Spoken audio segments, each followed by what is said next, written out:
وأكرمنا بالإسلام وأنعم علينا بالإيمان نستغفره ونتوب إليه ونشهد أن لا إله إلا الله وحده لا شريك له ونشهد أن سيدنا وسندنا وحبيبنا وطبيبنا وطبيب أرواحنا محمدا عبد الله ورسوله أرسله بالحق بشيرا ونذيرا وداعيا إلى الله بإذنه وسراجا وقمرا منيرا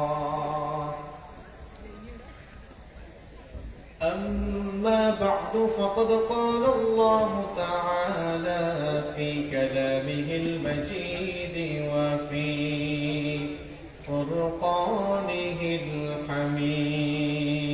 الحميد أعوذ بالله من الشيطان الرجيم بسم الله الرحمن الرحيم إن الله وملائكته يصلون على النبي يا أيها الذين آمنوا صلوا عليه وسلموا تسليما সবাই জবানটা খুলে একটু দুরূদ শরীফ পাঠ করেন اللهم صل على محمد وعلى آل محمد كما صليت على إبراهيم وعلى آل إبراهيم إنك حميد مجيد اللهم بارك على محمد وعلى آل محمد كما باركت على إبراهيم وعلى آل إبراهيم إنك حميد مجيد ربي زدني علما ربي زدني علما رب اشرح لي صدري ويسر لي أمري واحلل عقدة من لساني يفقه قولي سبحانك لا علم لنا إلا ما علمتنا إنك أنت العليم الحكيم صدق الله العظيم যে ফুল যুগ যুগান্তরে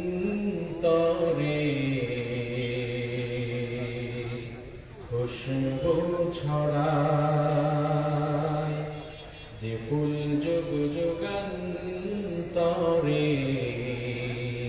খুশবু ছড়ায় এঁকেছি সে ফুল মোরা এঁকেছি সে ফুল মোরা মনের কাবায় যে ফুল যুগ যুগান্তরে খুশবু ছড়ায় যে ফুল যুগ যুগান্তরে खुशबू খুশবু ছড়ায় হাবিবে খুদা তিনি নবী কমলিওয়ালা তারি ছুঁয়াতে আজো দুনিয়া উজালা হাবিবে খুদা তিনি নবী কমলিওয়ালা তারি ছুঁয়াতে আজো দুনিয়া উজালা তারি বিরহে দু চোখ অশ্রু ঝরায় যে ফুল যুগ যুগান্তরে খুশবু ছড়ায় যে ফুল যুগ যুগান্তরে খুশবু ছড়ায় গাহে গুণগান যার খুদ খুদা তাআলা কবি ও কবি গাথে শত সুরমালা গাহে গুণগান যার খুদ খুদা তাআলা কবি ও কবি গাথে শত সুরমালা ঝরে সুধাও বিরত কবু না ফুরায় যে ফুল যুগ যুগান্তরে খুশবু ছড়ায় যে ফুল যুগ যুগান্তরে খুশবু ছড়ায় এঁকেছি সে ফুল মোরা এঁকেছি সে ফুল মোরা মনেরই কাবায় যে ফুল মানে কোন ফুল মুহাম্মদ সাল্লাল্লাহু যে ফুল যুগ যুগান্তরে আমার নবী চলে গিয়েছেন কিন্তু তার আদর্শের খুশবু আজও যুগ যুগান্তর ধরে পৃথিবীতে ছড়িয়ে যাচ্ছে ঠিক কিনা এজন্যই কবি লিখেছেন যে ফুল যুগ যুগান্তরে খুশবু ছড়ায় এঁকেছি সে ফুল মোরা এঁকেছি সে ফুল মোরা মনেরই কাবায় যে ফুল বলেন যে ফুল যুগ যুগান্তরে খুশবু ছড়ায় যে ফুল যুগ যুগান্তরে খুশবু ছড়ায় বাংলাদেশের অত্যন্ত সুপরিচিত ঐতিহ্যবাহী খুলনা বিভাগের সাতক্ষীরা জেলার সদর উপজেলার অন্তর্গত থানাগাটা আমিনিয়া মাদ্রাসা ময়দানে আয়োজিত বসিরহাটের খ্যাতনামা পীরে কামেল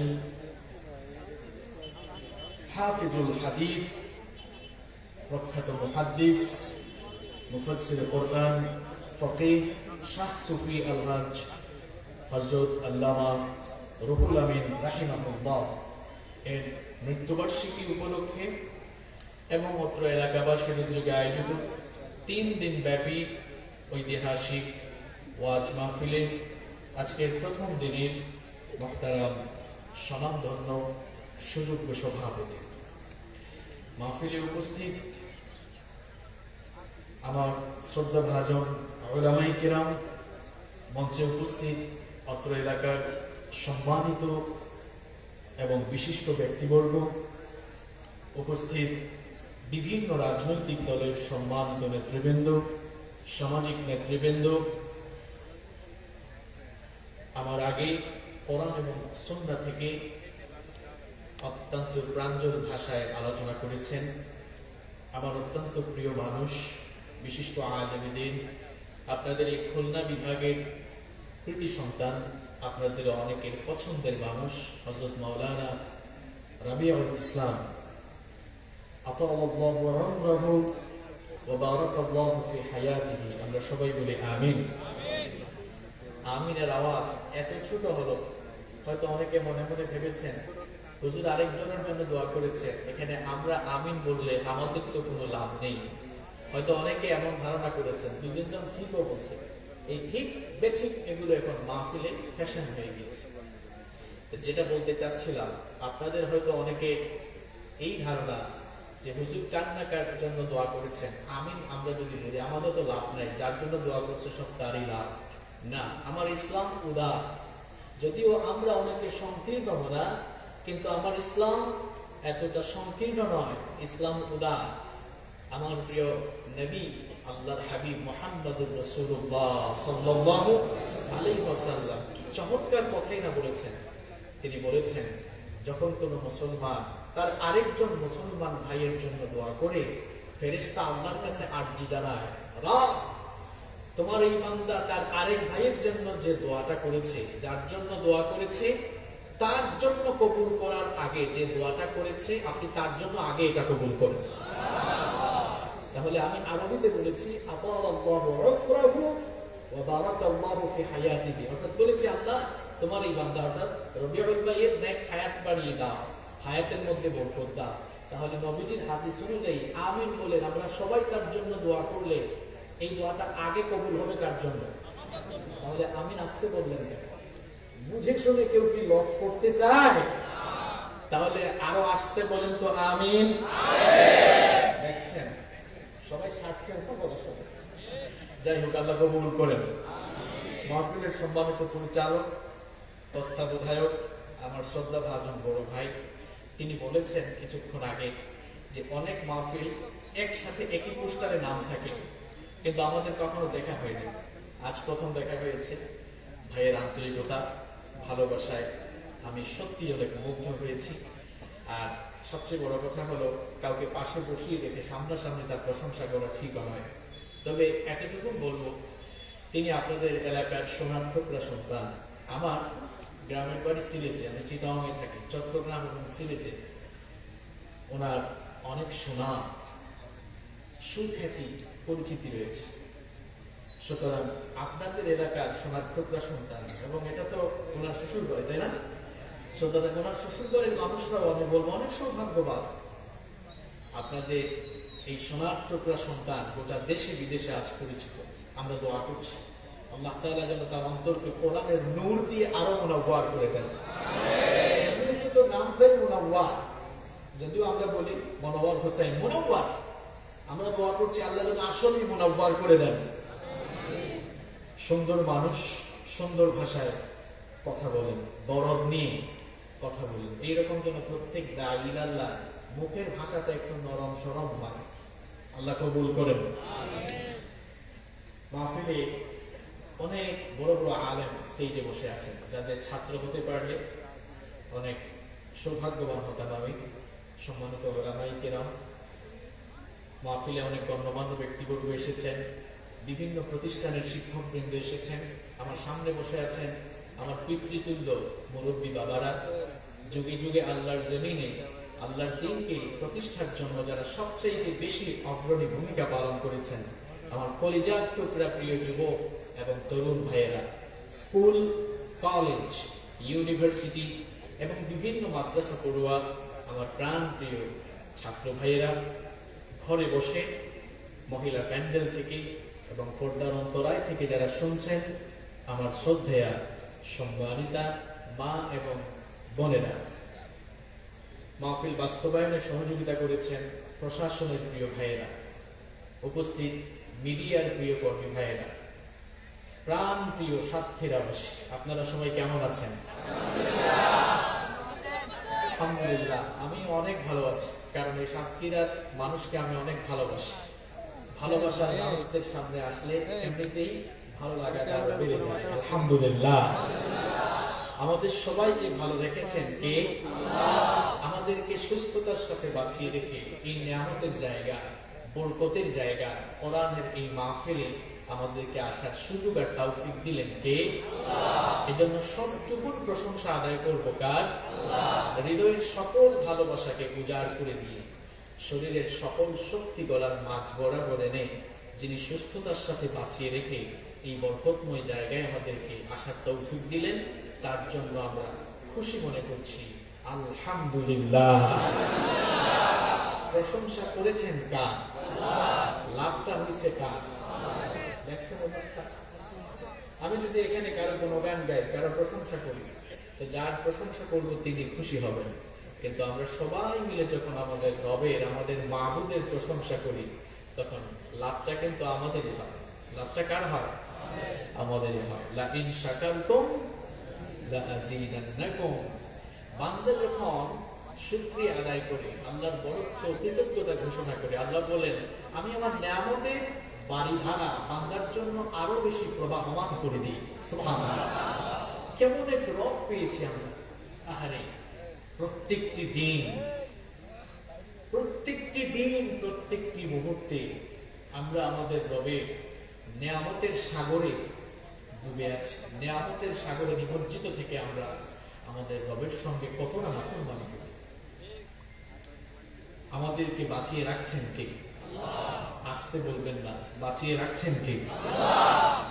আজকের সকাল, আজকের ফজরটা শুরু হয়েছে অনেক মানুষের আহাজারি আর্তনাদ দিয়ে, কিন্তু আমরা যারা সুস্থতার সাথে সকাল শুরু করে এখন পর্যন্ত সুস্থ আছি, এর শুকরিয়া কিভাবে আদায় করব? প্রত্যেকটি মুহূর্তে আমরা আল্লাহর নিয়ামতের সাগরে হাবুডুবু খাচ্ছি। নিয়ামতের সাগরে ডুবে থেকে আবার যিনি এত নিয়ামত দিয়ে আমাদেরকে এত ভালো রাখছেন, তার সঙ্গে আমরা সীমালঙ্ঘন করছি, তার অবাধ্যতা করছি। গুনাহের সাগরে নিজেদেরকে আমরা এগিয়ে দিচ্ছি, অথচ আমাদেরকে এই নিয়ামতের সাগরে সার্বক্ষণিকভাবে আমাদেরকে ডুবিয়ে রাখছেন কে? আপনার জীবনে কত নিয়ামত আছে আপনি গণনা করে শেষ করতে পারবেন? ওয়া ইন তাউদ্দু নি'মাতাল্লাহি লা তুহসুহা।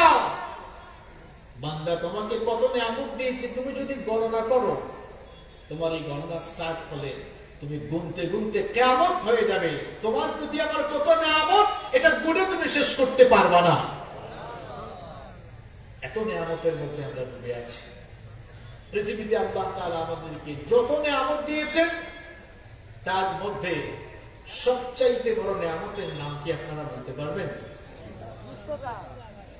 আচ্ছা, ঈমানের পরে সুস্থতা নিয়ামত, কিন্তু এরপরে নিজের দেহকে সুস্থ রাখার পাশাপাশি নিজের মন, অর্থাৎ দেহ, আত্মা সবকিছুকে সুস্থ রাখার জন্য আল্লাহ একটা নিয়ামত দিয়েছেন। ওই বড় নিয়ামতটার নাম কি? সবাই বললেন না তো?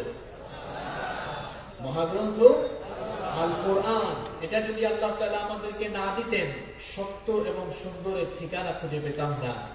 এই কোরআন যদি আল্লাহ আমাদেরকে না দিতেন, নাজাতের সন্ধান আমরা পেতাম না। কোরআনুল কারীম, এটি আমাদের জন্য সবচেয়ে বড় নিয়ামত। এই যে কথা বলছি, এটাও তো নিয়ামত, এটাও নিয়ামত। পৃথিবীর বহু মানুষ বোবা, কথা বলতে পারে না। সে আপনার দিকে তাকালে আফসোস করে, আহারে আমি যদি তার মতো কথা বলতে পারতাম। আপনি ঠোঁট নাড়ালে, আপনি জিহ্বা নাড়ালে আপনার মুখ থেকে বাংলা, ইংলিশ, আরবিক বা অন্যান্য বহু ভাষায় যারা পারদর্শী, তারা বিভিন্ন ভাষায় কথা বলতে পারছেন, তাদের জবান থেকে কথা বের হয়। কিন্তু যেই লোক কথা বলতে পারে না, তার ঠোঁট বা জিহ্বা নড়লে আ উ আ আ এরকম হয়। কিন্তু কথাটা আমি হাসানোর জন্য বলি না, বোঝানোর জন্য বলছি। সে ঠোঁট নাড়ায়, জিহ্বা নাড়ায়, কথা বলতে পারে না। আর আপনি ঠোঁট নাড়ালে, জিহ্বা নাড়ালে আপনি কথা বলতে পারছেন। এই কথা বলার নিয়ামত আপনাকে দিয়েছেন কে? আজকের আলোচনার বিষয় এই কথা বলার নিয়ামত। এক্সক্লুসিভ একটা বিষয় নিয়ে আপনাদের সামনে আজকে আমি কিছু কথা বলতে চাই। এই কথা বলার শক্তি দিয়েছেন কে? কেন আজকে এই মুখ, জবান নিয়ে কথা বলবো? এর কারণটা কি বলবো? জবান হচ্ছে আল্লাহর দেওয়া অনেক বড় একটি নিয়ামত। নবীজি বলেছেন এই জবানের অপব্যবহারের কারণে কিয়ামতের দিন সবচাইতে বেশি সংখ্যক মানুষ জাহান্নামী হবে। আবার এই জবানটাকে যারা নিয়ন্ত্রণ করবে, জবানটার যারা সঠিক ব্যবহার করবে, তারা খুব সহজেই আল্লাহর জান্নাতে ঢুকতে পারবে। তাহলে সবাই আমাকে বলেন তো দেখি, আমরা জান্নাতে যেতে চাই কি চাই না? জান্নাতে যদি আমরা যেতে চাই, আল্লাহর নবী কি বলেছেন এবার শুনেন। তিরমিজি শরীফের হাদিস, عن أبي هريرة رضي الله عنه قال سئل رسول الله صلى الله عليه وسلم سيد المحدثين আবু হুরায়রা রাদিয়াল্লাহু আনহু হাদিসটি বর্ণনা করেছেন। তিনি বলেছেন রাসূল কারীম সাল্লাল্লাহু আলাইহি ওয়াসাল্লামকে প্রশ্ন করা হলো, মা আকতারু মা ইউদখিলুন নাসান নার, ওগো আল্লাহর নবী, কোন আমলের কারণে, কোন জিনিসটার কারণে মানুষ সবচাইতে বেশি জাহান্নামে ঢুকবে? কিসের কারণে মানুষকে জাহান্নামের দিকে নিয়ে যাওয়া হবে? আল্লাহর নবী তখন জবাব দিলেন, দুটো জিনিসের অপব্যবহারের কারণে মানুষকে উপর করে জাহান্নামের দিকে নিয়ে যাওয়া হবে। সবাই বলেন তো দেখি কয়টা? আরো জোরে বলতে হবে কয়টা? এই দুটো জিনিসের অপব্যবহার করলে নবীজি বলেছেন জাহান্নামে যেতে হবে। আল্লাহর নবী বললেন, এক নাম্বার হলো আল-ফাম, মুখ, এই জিহ্বা কথা বলার যে শক্তি, এই জবান শক্তির অপব্যবহার। আর দুই নাম্বার হলো ওয়াল ফারাজ, অর্থাৎ লজ্জাস্থান। এই দুটো জিনিসের অপব্যবহার যারা করবে তারা আল্লাহর জাহান্নামে ঢুকবে। নাউযু বিল্লাহি মিন যালিক। পৃথিবীতে যত অন্যায়, পাপাচার, গুনাহ আর পৃথিবীতে যত ফিতনা ফাসাদ তৈরি হয়, এই ফিতনা ফাসাদ তৈরির সবচাইতে বড় ইন্ডাস্ট্রি, সবচেয়ে বড় কারখানা হলো এই মুখ। আজ মাহফিলে এত ফাসাদ কেন? আজ সমাজে এত বিশৃঙ্খলা কেন? পরিবারে এত দাঙ্গা হাঙ্গামা কেন? আপনি মূল ফ্যাক্টরি, উৎপাদন কোন জায়গায় হয়, উৎস কোন জায়গায়, কখনো ভেবেছেন? হাজবেন্ড ওয়াইফ, ভাই ভাইয়ের মধ্যে পেঁচাল লাগিয়ে রেখেছে। যারা পেঁচাল লাগাইছে কোন জিনিসটার মাধ্যমে লাগাইছে? কথা কন না কেন? আজ এই মাহফিলগুলো ছিল মানুষের হেদায়েত নেওয়ার জায়গা, এখন মাহফিলগুলো হয়ে গেছে গুন্ডামি করার জায়গা। কি আর বলবো কথা, আমরা যারা কথা বলি আমাদেরও এক একজনের বডি ল্যাঙ্গুয়েজ দেখলে মনে হয় বাপরে, বক্তব্য দেওয়ার জন্য আসছে না, মনে হয় নিজেকে জাহির করার জন্য এসছে। এটা কেমন বডি ল্যাঙ্গুয়েজ? আমরা যারা এখন মাহফিলে কথা বলবো, আমরা আমাদের নিজের জবানকেই ঠিক রাখতে পারছি না। আমরা নিজেরাই এখন জবানের অপব্যবহার করছি। এক আলেম আরেক আলেমকে গুতাগুতি করে, এরকম আছে না নাই? কিলাকিলি আর গুতাগুতি করতে করতে আহারে, আমি তো চিন্তায় আছি 2-4 বছর পরে এই দেশের মানুষ যে কি করবে হুজুরদের ঠেলাঠেলি দেখে। নবীজির সময় তো আহলে হাদিস ছিল না, নবীজির সময় হানাফি ছিল না, নবীজির সময় শাফিঈ ছিল না, মালিকি ছিল না, নবীজির সময় ওয়াহাবি ছিল না, সুন্নিও ছিল না। নবীজির সময় ছিল একটা পরিচয় সবাই পরিচিত, সেই পরিচয় হলো মুসলমান। কিসের পরিচয় দাও তুমি? আমাদের পরিচয় একটা, আমরা সবাই মুসলমান। পৃথিবীর সমস্ত নবীরা মুসলমান ছিলেন এবং তারা পৃথিবীর মানুষদেরকে মুসলমান বানানোর কাজ করেছে। এটাই বড় পরিচয় আমাদের। যে ঠেলাঠেলি আর গোতাগুতি শুরু হয়েছে, আগে তো আপনারা আমাদের কাছে দোয়া চাইতেন, হুজুর আমাদের জন্য দোয়া করেন। এখন পরিস্থিতি কিন্তু ভয়াবহ। এখন আমি তো নিজেই অনেক জায়গায় বলি যে ভাই সব আমাদের জন্য দোয়া করেন, আমরা যেন একটু ঠিকঠাক থাকতে পারি। কারণ আমাদের মধ্যে যে বিভেদ আর যে ঠেলাঠেলি, আলেমে আলেমে বিভেদ এখন জালেমে জালেমে দোস্তি, আলেমে আলেমে বিভেদ এখন জালেমে জালেমে দোস্তি। পথের ঠিকানা জানা নেই কারো, কে কোথায় পাবে স্বস্তি, কে কোথায় পাবে স্বস্তি। সালাতে দুহাত কোথায় বাঁধবে নবীর উপরে বুকে, আমিন বলবে চুপি সরে নাকি সজোরে আওয়াজ ফুঁকে। ছোট আর ছোট বিষয় নিয়েও চলছে ভীষণ দ্বন্দ্ব, সব দল ভাবে আমরাই ভালো, অন্যরা কালো মন্দ। ফরজ নিয়ে তো মারামারি নেই, নফলে সফল যুগ, চুপির আকার আকৃতি নিয়ে গবেষণা হয় খুব। কি আজীব অবস্থা!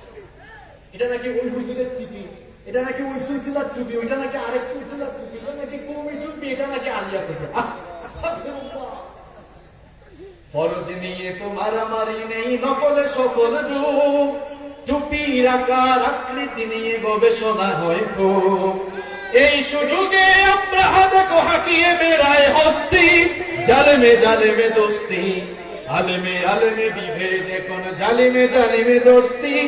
পথের ঠিকানা জানা নেই কারো, কে কোথায় পাবে স্বস্তি, কে কোথায় পাবে স্বস্তি। খেতির নেশায় আলেমের মন ব্যস্ত, ভীষণ ব্যস্ত,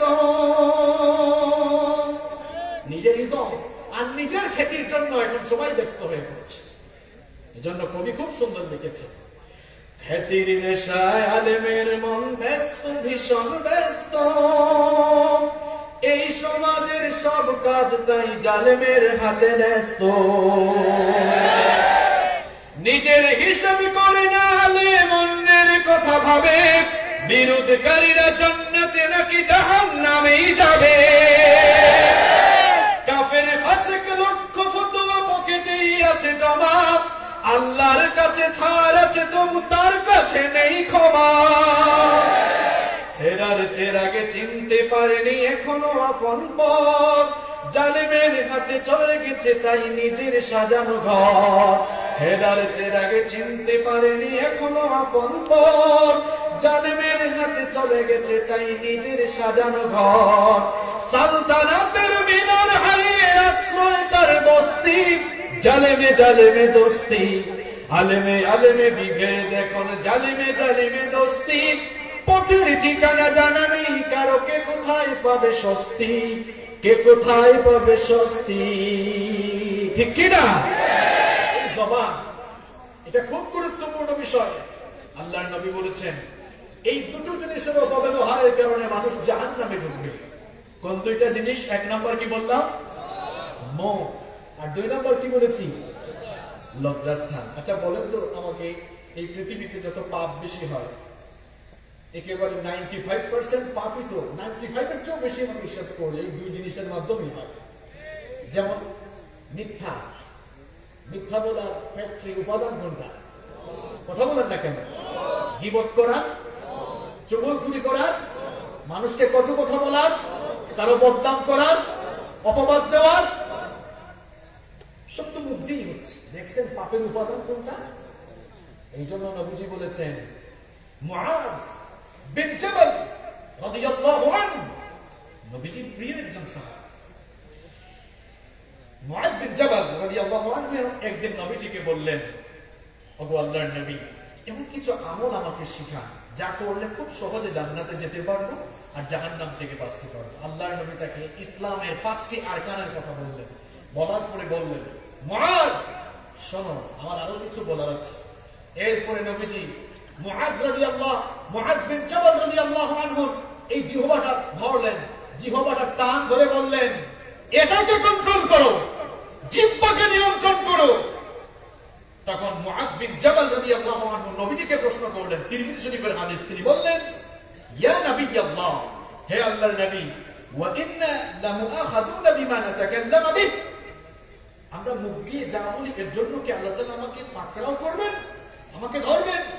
নবীজি তখন বললেন, মুআদ, তুমি কি জানো না এই জবানের অপব্যবহারের কারণে কিয়ামতের দিন ওই জবান অপব্যবহারকারী লোকদেরকে ফেরেশতারা উপর করে টেনে জাহান্নামে নিয়ে যাবে।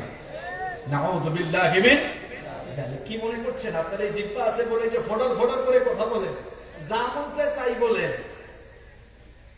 এই জবানের অপব্যবহারকারীরা এরা কিন্তু আল্লাহর পাকড়াও থেকে বাঁচবে না।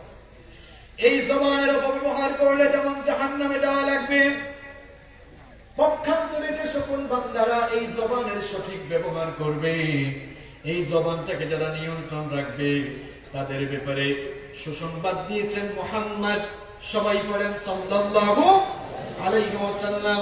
বুখারী শরীফের হাদিস, আল্লাহর নবীর হাদিস, বুখারীর বর্ণনা, عن سهل بن سعد عن رسول الله صلى الله عليه وسلم, সাহাল বিন সাদ রাদিয়াল্লাহু আনহু নবীজি থেকে এই হাদিসটি বর্ণনা করেছেন। নবীজি বলেছেন, মাইয়াকবালি মা বাইনা লাহিয়াইহি ওয়া মা বাইনা রিজলাইহি আযমানু লাহুল জান্নাহ।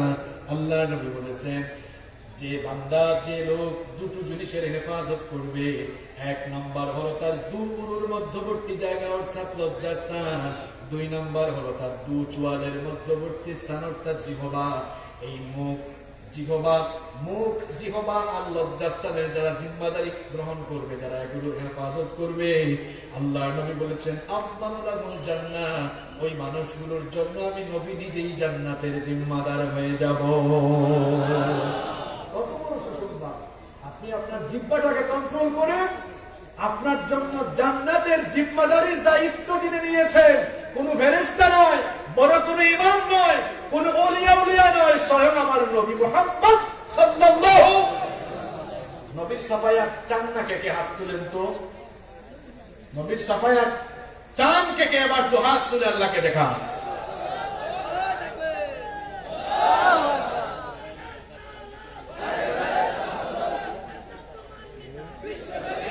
হাতগুলো নামান, আল্লাহ কবুল করেন। আচ্ছা, তাহলে নবীজির সাফায়াত পেতে হলে নবীজি নিজে বলছেন আযমানুল লাহুল জান্নাহ, আমি জান্নাতের জিম্মাদার হব। এজন্য আমাদের মুখ আর লজ্জাস্থানের হেফাজত করতে হবে। আমরা পারবো তো ইনশাআল্লাহ? এবার প্রশ্ন হচ্ছে, মানুষ এই জবানের অপব্যবহার কিভাবে করছে? কষ্ট হচ্ছে আপনাদের? দেখেন তো, প্রত্যেকদিন আমরা জবানের অপব্যবহার কেমনে করছি আমি বাস্তবে আপনাদেরকে দেখাই। এক নাম্বার, এই জবান দিয়ে প্রত্যেক দিন আমরা মিথ্যা বলছি। ব্যক্তি পর্যায় থেকে রাষ্ট্রীয় পর্যায় পর্যন্ত এখন মিথ্যা রিহার্সেল, মিথ্যা ট্রেনিং চলছে।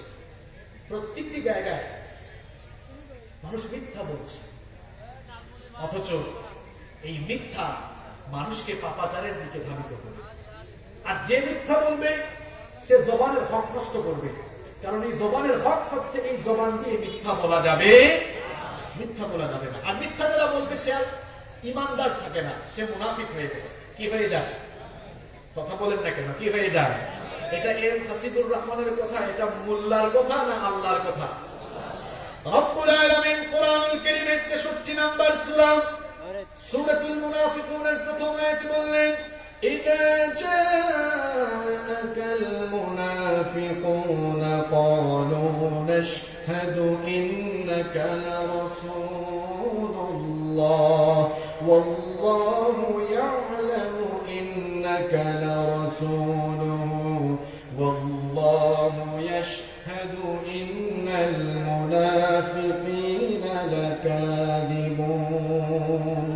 আল্লাহ তাআলা বলেন, আমার হাবিব, যখন এই মুনাফিকেরা তোমার কাছে আসে তখন তারা বলে, আমরা সাক্ষ্য দিচ্ছি তুমি আল্লাহর রাসূল। ওগো আমার হাবিব, এই মুনাফিকগুলোকে আপনি জানিয়ে দেন, আল্লাহু ইয়াশহাদু ইন্নাকা লারাসূলু, আল্লাহ নিজেই সাক্ষ্য দিচ্ছেন আপনি আল্লাহর নবী। আর এই মুনাফিকগুলোকে বলে দেন, ইন্নাল মুনাফিকিনা লাকাযিবুন, মুনাফিকেরা মিথ্যাবাদী হয়, এদের বৈশিষ্ট্য হলো কথায় কথায় মিথ্যা বলা। তাহলে আপনি যে জবান দিয়ে মিথ্যা বলছেন, মিথ্যা বলার পরে আপনি আর মুসলমানের খাতায় নিজের নাম আপনি আটকাতে পারেন নাই, রাখতে পারেন নাই, মিথ্যা বলার পরেই নিজের নামটা মুনাফিকের লিস্টে উঠায় দিচ্ছেন। নবীজি আরো বলেছেন মুনাফিকের বৈশিষ্ট্য 3টি, অন্য হাদিসে আরেকটি বাড়িয়ে বলা হয়েছে 4টি। তার মধ্যে একটি বৈশিষ্ট্য হলো ইদা হাদ্দাতা কাযাবা, মুনাফিক মার্কা লোকেরা যখন কথা বলে কথায় কথায় মিথ্যা বলে। ঠিক বেঠিক বলিয়েন না, খালি আবার বুঝেন। তাহলে মিথ্যা বলার কারণে ইমানদার থাকা যায় না। আর নাম্বার 2 নম্বর হলো মিথ্যা বলার কারণে জবানের হক নষ্ট হয়, জবানের অপব্যবহার হয়। একটু আগে যে হাদিসটা আমরা পড়লাম, এটা নিয়ে আমি বারবার প্রশ্ন করব, বলেন তো জবানের অপব্যবহারকারীরা, জবানের হক নষ্টকারীদের পরিণতি কোথায়? তাহলে মিথ্যা বললে ক্ষতি কয়টা? আজীব অবস্থা, কথা বলেন না কেন? মিথ্যা বললে ক্ষতি কয়টা? মিথ্যা বললে লস কয়টা? 2টা। 1 নম্বর লস, ইমানদার থাকে না, মুনাফিক হয়। আর মুনাফিকরা কিন্তু জাহান্নামে যাবে না, জাহান্নামের নিচের তলায় যাবে। ইন্নাল মুনাফিকিনা ফিদ দারকিল আসফালি মিনান নার। তাহলে মিথ্যা বলার 1 নম্বর ক্ষতি হলো জাহান্নামের নিচতলা। আবু লাহাব আবু জাহেলরা উপরের তলায়, আর আপনার কপালে তো খারাপ, মিথ্যা বলে মুনাফিক হইলে আবু লাহাব আবু জাহেলদের নিচের তলায় থাকা লাগবে। 2 নম্বর ক্ষতি হলো মিথ্যা বললে জবানের হক নষ্ট হয়ে যায়, যার পরিণতিও হলো জাহান্নাম। তাহলে জবানের অপব্যবহার থেকে বাঁচতে হলে আমরা কি আজ থেকে মিথ্যার চর্চা করব, নাকি চিরদিনের মতো মিথ্যা বলা বাদ দিব? যারা বলতেছেন না মনে মনে নিয়ত আছে, না হুজুর মাঝে মাঝে তো বলতে হবে। আমরা তো বলি, ফোন দিছে, দোস্ত তুমি কোথায়? আসে বাড়িতে, কয় আমি তো কলরও আসছি। ফোনে এখন বেশি বেশি মিথ্যা বলা হচ্ছে। কি আর বলবো, এখন কমিটির লোকরাও মিথ্যা বলে। ভাই আপনাদের মাহফিল কোন জায়গায়? হাইওয়ে থেকে বেশি দূরে?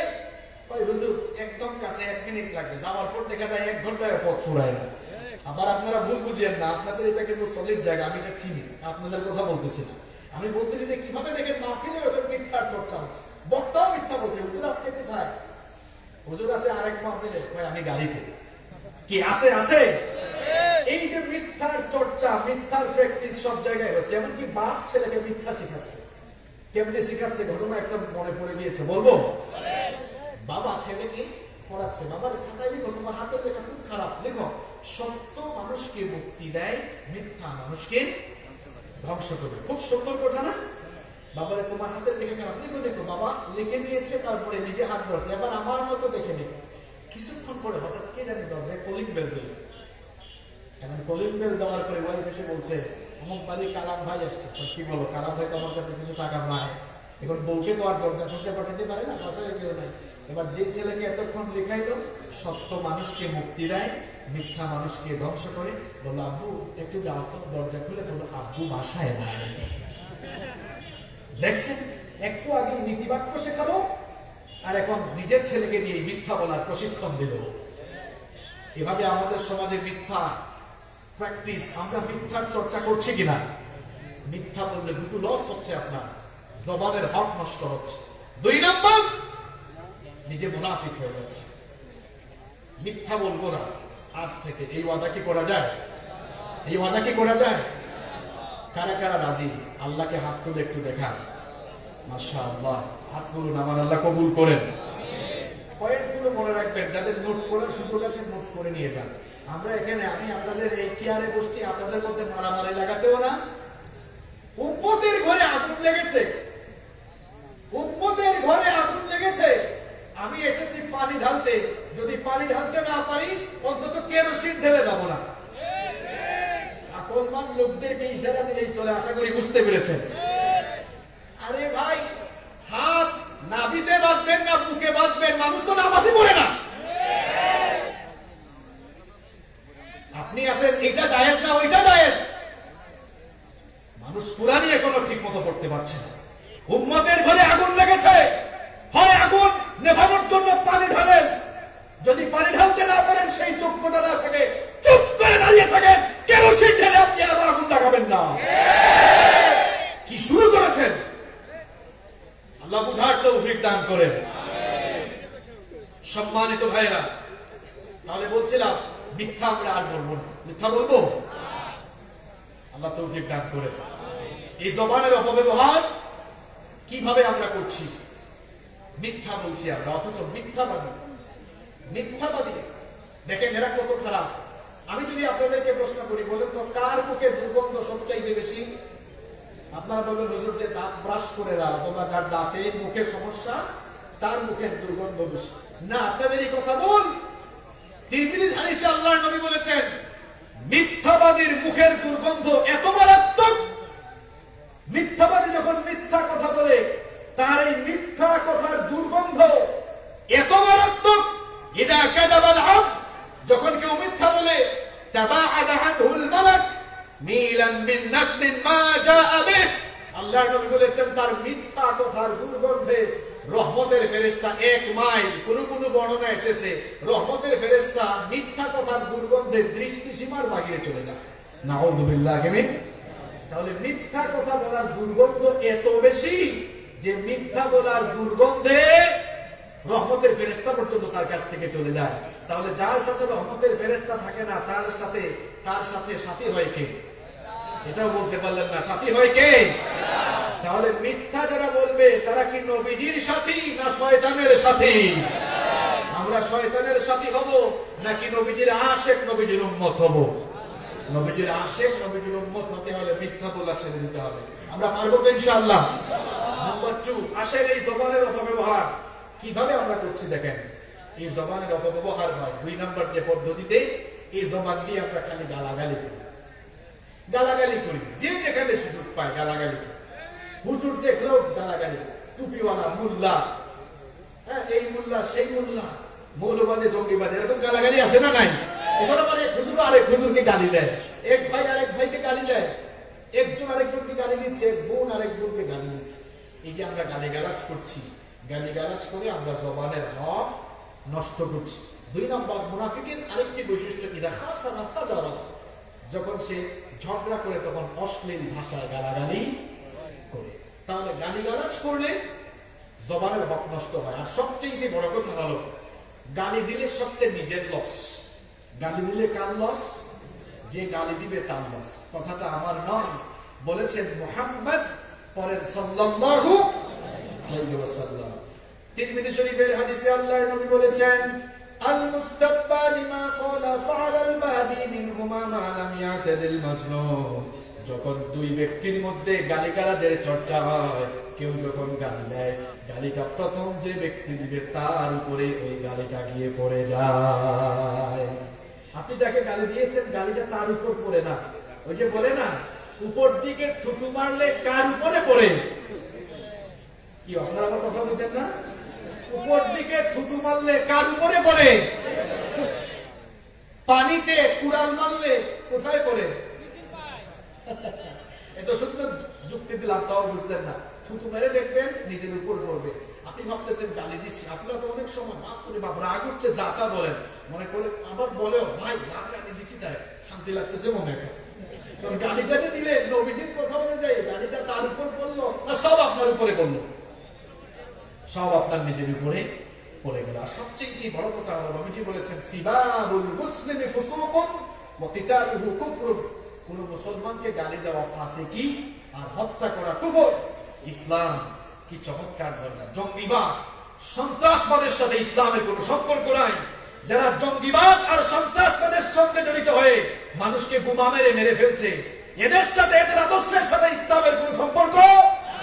আমার ইসলাম এত সুন্দর, আল্লাহ বলেছেন যে অন্যায় ভাবে একজন মানুষকে হত্যা করলো, ফাকান্নামা কাতালান নাসা জামিআ, সেজন্য সমগ্র মানবতাকে হত্যা করলো। আর যে একজন মানুষের জীবন বাঁচালো, ফাকান্নামা আহইয়ান নাসা জামিআ, সেজন্য গোটা মানব জাতির জীবন বাঁচিয়ে দিল। সুবহানাল্লাহ। তাহলে ইসলাম জঙ্গিবাদ, সন্ত্রাসবাদের দিকে মানুষকে আহ্বান করে না, বরং ইসলাম মানুষকে শান্তির দিকে, নিরাপত্তার দিকে, সত্য আর সুন্দরের দিকে আহ্বান করে। সম্মানিত ভাইয়েরা, তাহলে এই জবানের হক নষ্ট হয়, এই জবান দিয়ে মানুষকে অশ্লীল ভাষায় গালিগালাজ করে। এখন তো গালাগালি করার জন্য একটা সুন্দর প্ল্যাটফর্ম আছে। কে বলতে পারবেন? বুদ্ধিমান কে আছেন? বলেন তো, যার নাম কি? হ্যাঁ, না না, মানে সবাই যেন একটু গালিগালাজ দিতে পারে, লিখতে পারে, একটা জায়গা আছে ফেসবুক। ফেসবুকের কমেন্টে গালিগালাজ দেখে প্রোফাইল দিয়ে দেখলে দেখা যায় আবার যে সুন্দর টুপিও লাগিয়েছে, নিজেকে আশিক রাসূল লিখে রাখছে, নবীর উম্মত লিখছে, নিজেকে ভালো মুসলমান দাবি করছে, আবার দেখা যাচ্ছে দাঁড়িয়েও আছে, কিন্তু কমেন্টের যা অবস্থা! মানে এখন ফেসবুকের কমেন্ট দেখে মনে হয় না যে এটা আসলে মুসলমানের চরিত্র। যা মন চায় তাই লিখছেন, তাই পোস্ট করছেন, যা মন চায় যাকে মন চায় গালি দিচ্ছেন। আপনি মরে গেলেও কিন্তু এগুলা থেকে যাবে, এগুলো কিন্তু ফেরেশতার খাতায় রেকর্ড হয়ে গিয়েছে। এগুলোর কড়াই গন্ডায় হিসাব চিনে নেবেন তিনি কে। কি শুরু করছেন আপনি? যা মন চায় এই জবান দিয়ে তাই বলবেন, আর আল্লাহ আপনাকে ছেড়ে দিবেন। মা ইয়ালফিজু মিন কাওলিন ইল্লা লাদাইহি রাকীবুন আতীদ। জবান দিয়ে কি বলছেন আপনি ভাবছেন রেকর্ড হচ্ছে না, সব রেকর্ড করছেন কে? আল্লাহর কাছে সব সংরক্ষিত হচ্ছে, এগুলোর কড়াই গন্ডায় হিসেব হবে। তাহলে জবানের অপব্যবহার হয় 2 নাম্বার, কি দিলে? কথা বলেন, কি দিলে? এমনকি মৃত মানুষকেও গালি দিবেন না। নবীজি বলেছেন, লা তাসুবুল আমওয়াত, বুখারীর বর্ণনা। মৃত মানুষকে গালি দিও না, কারণ সে তো মারা গিয়েছে, চলে গিয়েছে, তার ফয়সালা এখন কার কাছে হবে? আপনি গালি দিয়ে নিজেকে গুনাহগার করছেন কেন?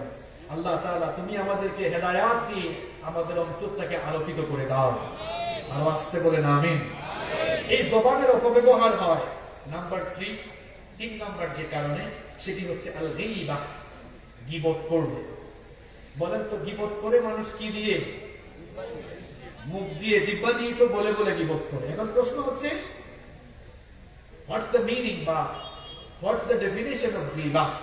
এই গীবতের ডেফিনেশন কি এটা আমি বলবো না, গীবতের পরিচয় আমি দিব না, কিংবা কোন আলেম বলেছে সেটাও বলবো না। গীবতের সংজ্ঞা দিব সরাসরি মুহাম্মাদুর রাসূলুল্লাহ সাল্লাল্লাহু আলাইহি ওয়াসাল্লামের ভাষায়।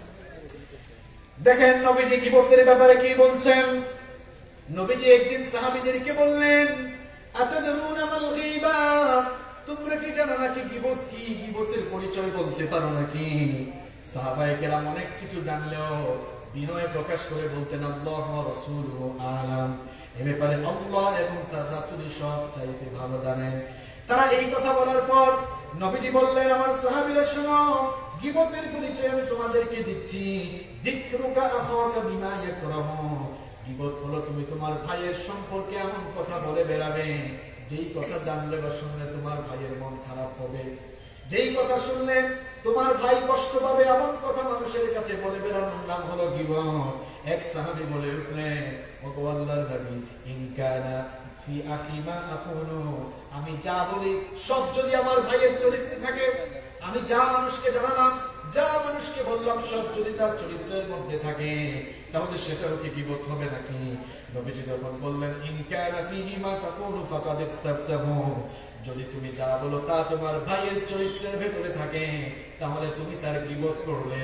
ওয়া ইল্লাম ইয়াকুন ফিহি ফাকাদ বাহাত্তাহু, আর তুমি যা বলেছো তা যদি তার চরিত্রে না থাকে, তাহলে তুমি তাকে অপবাদ দিলে। তাহলে আরেকজনের কথা বলে বেড়ান। আপনি বলতেছেন, ভাই কোন মানুষ খুব খারাপ, এটা করছে ওইটা করছে, চুরি করছে চুরিও করো, আপনি বলছেন এটা করছে ওইটা করছে। এখন যদি সত্যি বলে থাকে তাহলে সেটা গীবত হলো, আর যদি তার সম্পর্কে মানুষকে মিথ্যা বলে বেড়ান তাহলে অপবাদ হলো। এখন বলেন তো, গীবত আর অপবাদ দুইটাই ভালো কাজ নাকি গুনাহের কাজ? তাহলে ছিদ্রান্বেষণ আমার সমাজে, আমার দেশে ছিদ্রান্বেষণ বেশি না কম? ছিদ্রান্বেষণ মানে বুঝেন? তো সহজ বাংলায় বলি, কোন জায়গা ঠিকঠাক আছে, গিয়ে হঠাৎ করে একদম ছিদ্র করে দিছে। এখন আমরা ছিদ্রান্বেষণে অভ্যস্ত হয়ে গিয়েছি। আমরা খালি মানুষের দোষ ত্রুটি তালাশ করি, কে কি করলো ওইটা দেখি, নিজের হিসাব আমরা করি না। নিজের হিসাব করেন, আত্মসমালোচনা করেন। মানুষকে নিয়ে সমালোচনার আগে নিজের চরকায় তেল দেন আগে। নিজেকে নিয়ে একটু ভাবেন, আয়নার সামনে নিজের চেহারা দেখেন, নিজের চরিত্র আগে ঠিক করেন। গীবত এটি এত মারাত্মক গুনাহ। নবীজি বলেছেন, আল গীবাতু আশাদ্দু মিনাজ জিনা, গীবত জিনার চাইতেও মারাত্মক। পরিচিত হাদিস, পরিচিত কথা জানেন।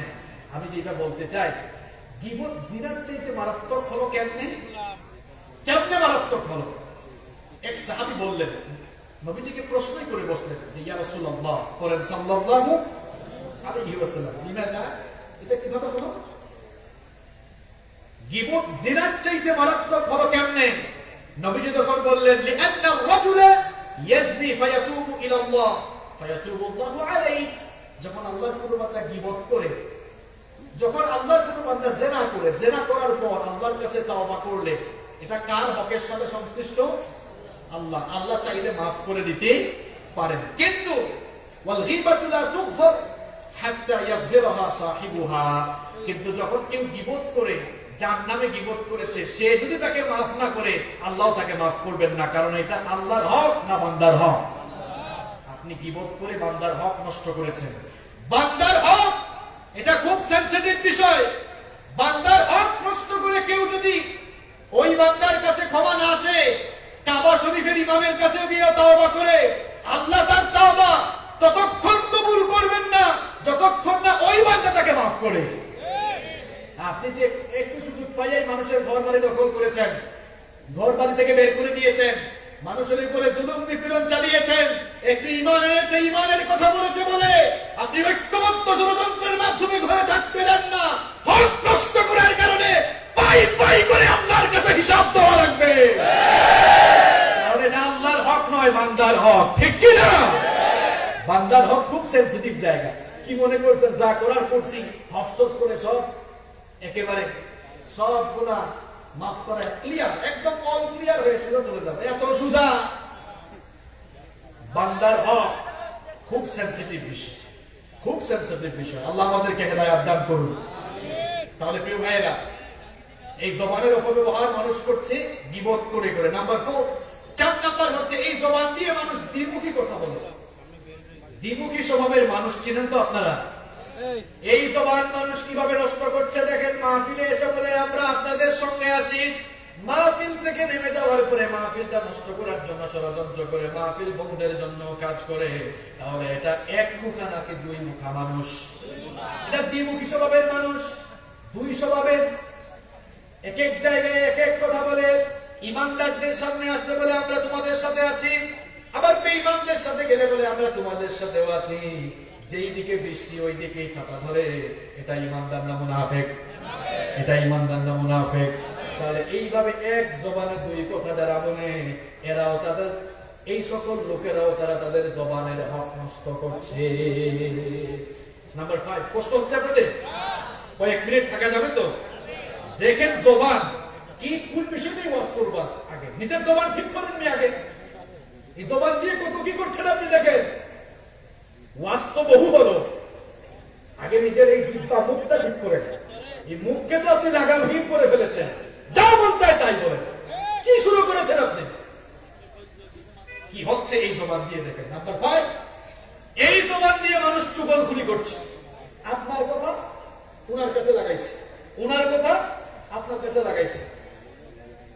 বলেন তো, কাঠ সংগ্রহ করে এরপরে আগুন জ্বালালে আগুন ধরে না আগুন নিভে? বাংলা কথা বুঝেন না? কাঠ সংগ্রহ করে আগুন ধরাই দিলে আগুন জ্বলবে না আগুন নিভবে? এই জন্য কোরআনুল কারীমে একজন মহিলাকে নিন্দা করে কাঠ বহনকারিণী বলা হয়েছে। সেই মহিলার নাম কি, কে বলতে পারবেন? মাশাআল্লাহ, আবু লাহাবের স্ত্রী উম্মু জামিল বলা হয়েছে হাম্মালাতাল হাতাব। এর অর্থ কি? আল্লাহ আবু লাহাবের স্ত্রীর পরিচয় দিচ্ছেন, সে হলো হাম্মালাতাল হাতাব, সে কাঠ বহনকারিণী। কারণ সে চুগলখোর ছিল, এই জন্য একটু রূপক ভাবে বলা হয়েছে লাতাল হাতাব। মুফাসসিরগণ এটার দুটো ব্যাখ্যা করেছেন, দুটো ব্যাখ্যা। কেউ কেউ বলেছেন যে সে কাঁটা সংগ্রহ করতো, রাতের বেলা কাঁটা সংগ্রহ করে এনে নবীজির ঘরের সামনে আনতো, এনে রেখে দিত, এজন্য তাকে বলা হয়েছে হাম্মালাতাল হাতাব। আর কোন কোন মুফাসসির এই হাম্মালাতাল হাতাবের ব্যাখ্যা করেছেন যে কাঠ সংগ্রহ করে আগুন জ্বালালে যেমন আগুন ধরে, এই মহিলা ঠিক তেমনি ভাবে একজনের কথা আরেকজনের কাছে লাগাইয়া মানুষে মানুষে সম্পর্কের আগুন ধরাই দিত, ফাটল ধরাই দিত। এই জন্য একটু রূপক ভাবে বলা হয়েছে হাম্মালাতাল হাতাব। তাহলে এই চুগলখোর যারা, এদের ব্যাপারে নবীজি বলেছেন লা ইয়াদখুলুল জান্নাতা নাম্মা, চুগলখোর কখনো জান্নাতে ঢুকবে না। অবশ্য থানা ঘাটা সাক্ষীরাই কোনো চুগলখোর নাই। আমি বলি নাই, আপনারা বলছেন, আমার কোনো দোষ নাই। তাহলে আমরা নিজেকে চুগলখুরি যুক্ত করব না চুগলখুর মুক্ত হব? যারা বললেন না তারা কি করবেন? আমরা কি চুগলখুর মুক্ত না চুগলখুর যুক্ত হব? আল্লাহ আমাদেরকে কবুল করো। কষ্ট হচ্ছে না তো আপনাদের? কষ্ট হলে হবে কেমনে? লাইনে তুলছি মাত্র, এ করে না আসল কথাগুলো বলবো, সুযোগ দিবেন তো ইনশাআল্লাহ। দেখেন এই জবান কিভাবে নষ্ট হচ্ছে, এই জবানের অপব্যবহার কিভাবে হচ্ছে। নাম্বার 6 নাম্বার হচ্ছে এই জবান দিয়ে কটু কথা, কঠিন কঠিন কথা বলে মানুষের হৃদয় আমরা ভেঙে দিচ্ছি। এখন তো আমরা হুজুররাই এমন কঠিন কঠিন কথা বলি, আহারে যাকে মন চায় তাকে কাফের বানায় দিই, ফাসিক বানাই। কি অবস্থা! কাফের আর ফাসিক বানায়, মুসলমান আর বানাইতে পারে না। মুসলমান বানানোর কাজ করেন। ওই যে বললাম, উম্মতের ঘরে আগুন লেগেছে, কেরোসিন ঢালবেন না, পারলে পানি ঢালেন, নাহলে চুপ করে বসে থাকেন। কটু কথা বলা যাবে না। এই জিহ্বা দিয়ে কটু কথা বলে মানুষের মনে আঘাত দিয়েন না। কেন? দেহের ঘা শুকিয়ে যায়, কিন্তু মনের ঘা জন্য মানুষের মনে কষ্ট দিয়েন না। নবীজি বলেছেন আল মুসলিমু মান সালিমাল মুসলিমুনা মিন লিসানিহি ওয়া ইয়াদিহি। বুখারী এবং মুসলিম শরীফের হাদিস, অনেক পরিচিত হাদিস। নবীজি বলেছেন সেই ব্যক্তি হলো মুসলমান যার জিহ্বা এবং হাতের অনিষ্ট থেকে অন্য মুসলমান নিরাপদ থাকে। আপনার হাত আর মুখের কষ্ট থেকে যদি অন্য মুসলমান হেফাজত থাকে, নবীজি বলছেন এটাই হলো মুসলিম, এটাই হলো মুসলিম। একবার কিছু সংখ্যক সাহাবীরা নবীজিকে বললেন, হাদিসটি মুসনাদে আহমদের ভিতরে বর্ণিত হয়েছে, এক মহিলা মারা গেল। ওই মহিলা মারা যাওয়ার পর কয়েকজন সাহাবী বললেন, ইয়া রাসূলুল্লাহ, পড়েন সাল্লাল্লাহু আলাইহি ওয়াসাল্লাম।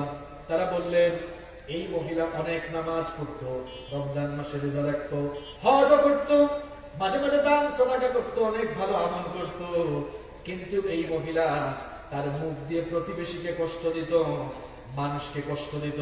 নবীজি তখন বললেন, হিয়া ফিন্নার, সে যতই নামাজ রোজা হজ যাকাত আর যত ভালো আমলই করুক না কেন, তার মুখ দিয়ে মানুষকে কষ্ট দেওয়ার কারণে সে জাহান্নামে যাবে। নাউযুবিল্লাহি মিন। এরপরে আরেক মহিলা মারা গেল। এটা কিচ্ছা শোনাচ্ছি নাকি আপনাদেরকে? হ্যাঁ, মুসনাদে আহমদের হাদিস। এই হাদিস গ্রন্থ লিখেছেন কি ইমাম আহমদ বিন হাম্বল রাহিমাহুল্লাহ। 40,000 হাদিসের সংকলন করেছেন। আল্লাহু আকবার! কত বড় হাদিসের ইমাম ছিলেন তিনি। ইমাম আবু হানিফা, ইমাম বুখারী, ইমাম মুসলিম, এই যে ওনাদের নামের আগে আমরা ইমাম বলি, কি আপনাদের মসজিদের ইমাম সাহেবের মতো ইমাম নাকি ওনারা? কি মনে করেছেন কত বড় ইমাম? নবীজি বসে আছেন। কিছু সাহাবীরা বললেন, ওগো আল্লাহর নবী, আরেক মহিলা মারা গিয়েছে, খুব একটা নামাজ রোজা করতে পারে নাই, খুব একটা ভালো আমল করতে পারে নাই, কিন্তু তার মুখের ভাষা সুন্দর ছিল, তার মুখ দিয়ে মানুষকে কখনো কষ্ট দেয় নাই, আত্মীয় স্বজন প্রতিবেশীকে কষ্ট দেয় নাই। আল্লাহর নবী তখন বললেন, নামাজ রোজা অল্প করলেও তার মুখের হেফাজতের কারণে ইয়াফিল জান্নাহ, সে আল্লাহর জান্নাতে চলে যাবে। তাহলে জবানের হেফাজত করতে পারবো তো আমরা? আরো আসতে বলেন ইনশাআল্লাহ। এই জন্য নবীজি বলেছেন, বুখারীর বর্ণনা, মুসলিমের বর্ণনা, মান কানা ইউমিনু বিল্লাহি ওয়াল ইয়াউমিল আখির ফালইয়াকুল খায়রান আও লিয়াসমুত। নবীজি বলেছেন, তোমাদের মধ্যে যারা আল্লাহ আর আখিরাতের প্রতি ঈমান এনেছে, হয় সে উত্তম কথা বলবে, নইলে চুপ থাকবে। এই জবান দিয়ে হয় ভালো কথা বলে, ভালো কথা বলতে না বলে চুপ চুপ চুপ চুপ থাকেন, না হয় ভালো কথা বলে। এটা বলেছেন মুহাম্মদ সাল্লাল্লাহু, একটু সাল্লাল্লাহু আলাইহি ওয়াসাল্লাম জবান থেকে বের হয় না। এক ভয়ঙ্কর সতর্কবার্তা দিলেন নবীজি। নবীজি বললেন, আমার নাম শোনার পরে যে আমার উপর দুরূদ হিসাবে সাল্লাল্লাহু আলাইহি ওয়াসাল্লাম বলল না, সাল্লাল্লাহু আলাইহি ওয়াসাল্লাম, এটা দুরূদ। এটা অর্থ কি? নবীজির উপরে দুরূদ বর্ষিত হোক, শান্তি বর্ষিত হোক। নবীজি বলছেন, যে আমার নাম শুনে দুরূদ পড়লো না, সেটা তার ঠিকানা জাহান্নামে করে নেই। আমরা কি জাহান্নাম থেকে বাঁচতে চাই কি চাই না? তাহলে নবীর নাম শুনলেই বলবো সাল্লাল্লাহু আলাইহি ওয়াসাল্লাম। তাহলে জবানের অপব্যবহার হচ্ছে এই জবান দিয়ে কষ্টদায়ক কথা বলে মানুষকে কষ্ট দেওয়ার কারণে। ঘুম পাচ্ছে আপনাদের? 10-15 মিনিট থাকা যাবে তো আরো? নাম্বার 7, এই জবানের হক আমরা কিভাবে নষ্ট করছি দেখেন। জবান দিয়ে যাচাই বাছাই না করেই কথা বলে ফেলি আমরা অনেক সময়। শোনা কথা বলে বেড়ায়, এরকম মানুষ সাক্ষীরায় নাই। শুনছে, একটা কথা শুনছে, এরপরে বলে বেড়াচ্ছে, কথা সত্য না মিথ্যা যাচাই বাছাই করলো না। এরকম শোনা কথা কানে নিয়ে বলে বেড়ায়, এরকম আছে তো? নবীজি বলেছেন, কাফা বিল মারই কাযিবান আন ইউহাদ্দিসা বিকুল্লি মা সামিআ। একজন মানুষ মিথ্যাবাদী হওয়ার জন্য এতটুকুই যথেষ্ট যে সে যা শুনলো তা সে যাচাই না করেই মানুষকে বলে বেড়ালো। এমনটা যারাই করবে সে মিথ্যাবাদী হওয়ার জন্য যথেষ্ট হয়ে যাবে। এই জন্য কোনো কথা শুনলেই এই জবান ব্যবহার করে সেটা বলে বেড়ানো যাবে না। আল্লাহ তাআলা নিষেধ করেছেন।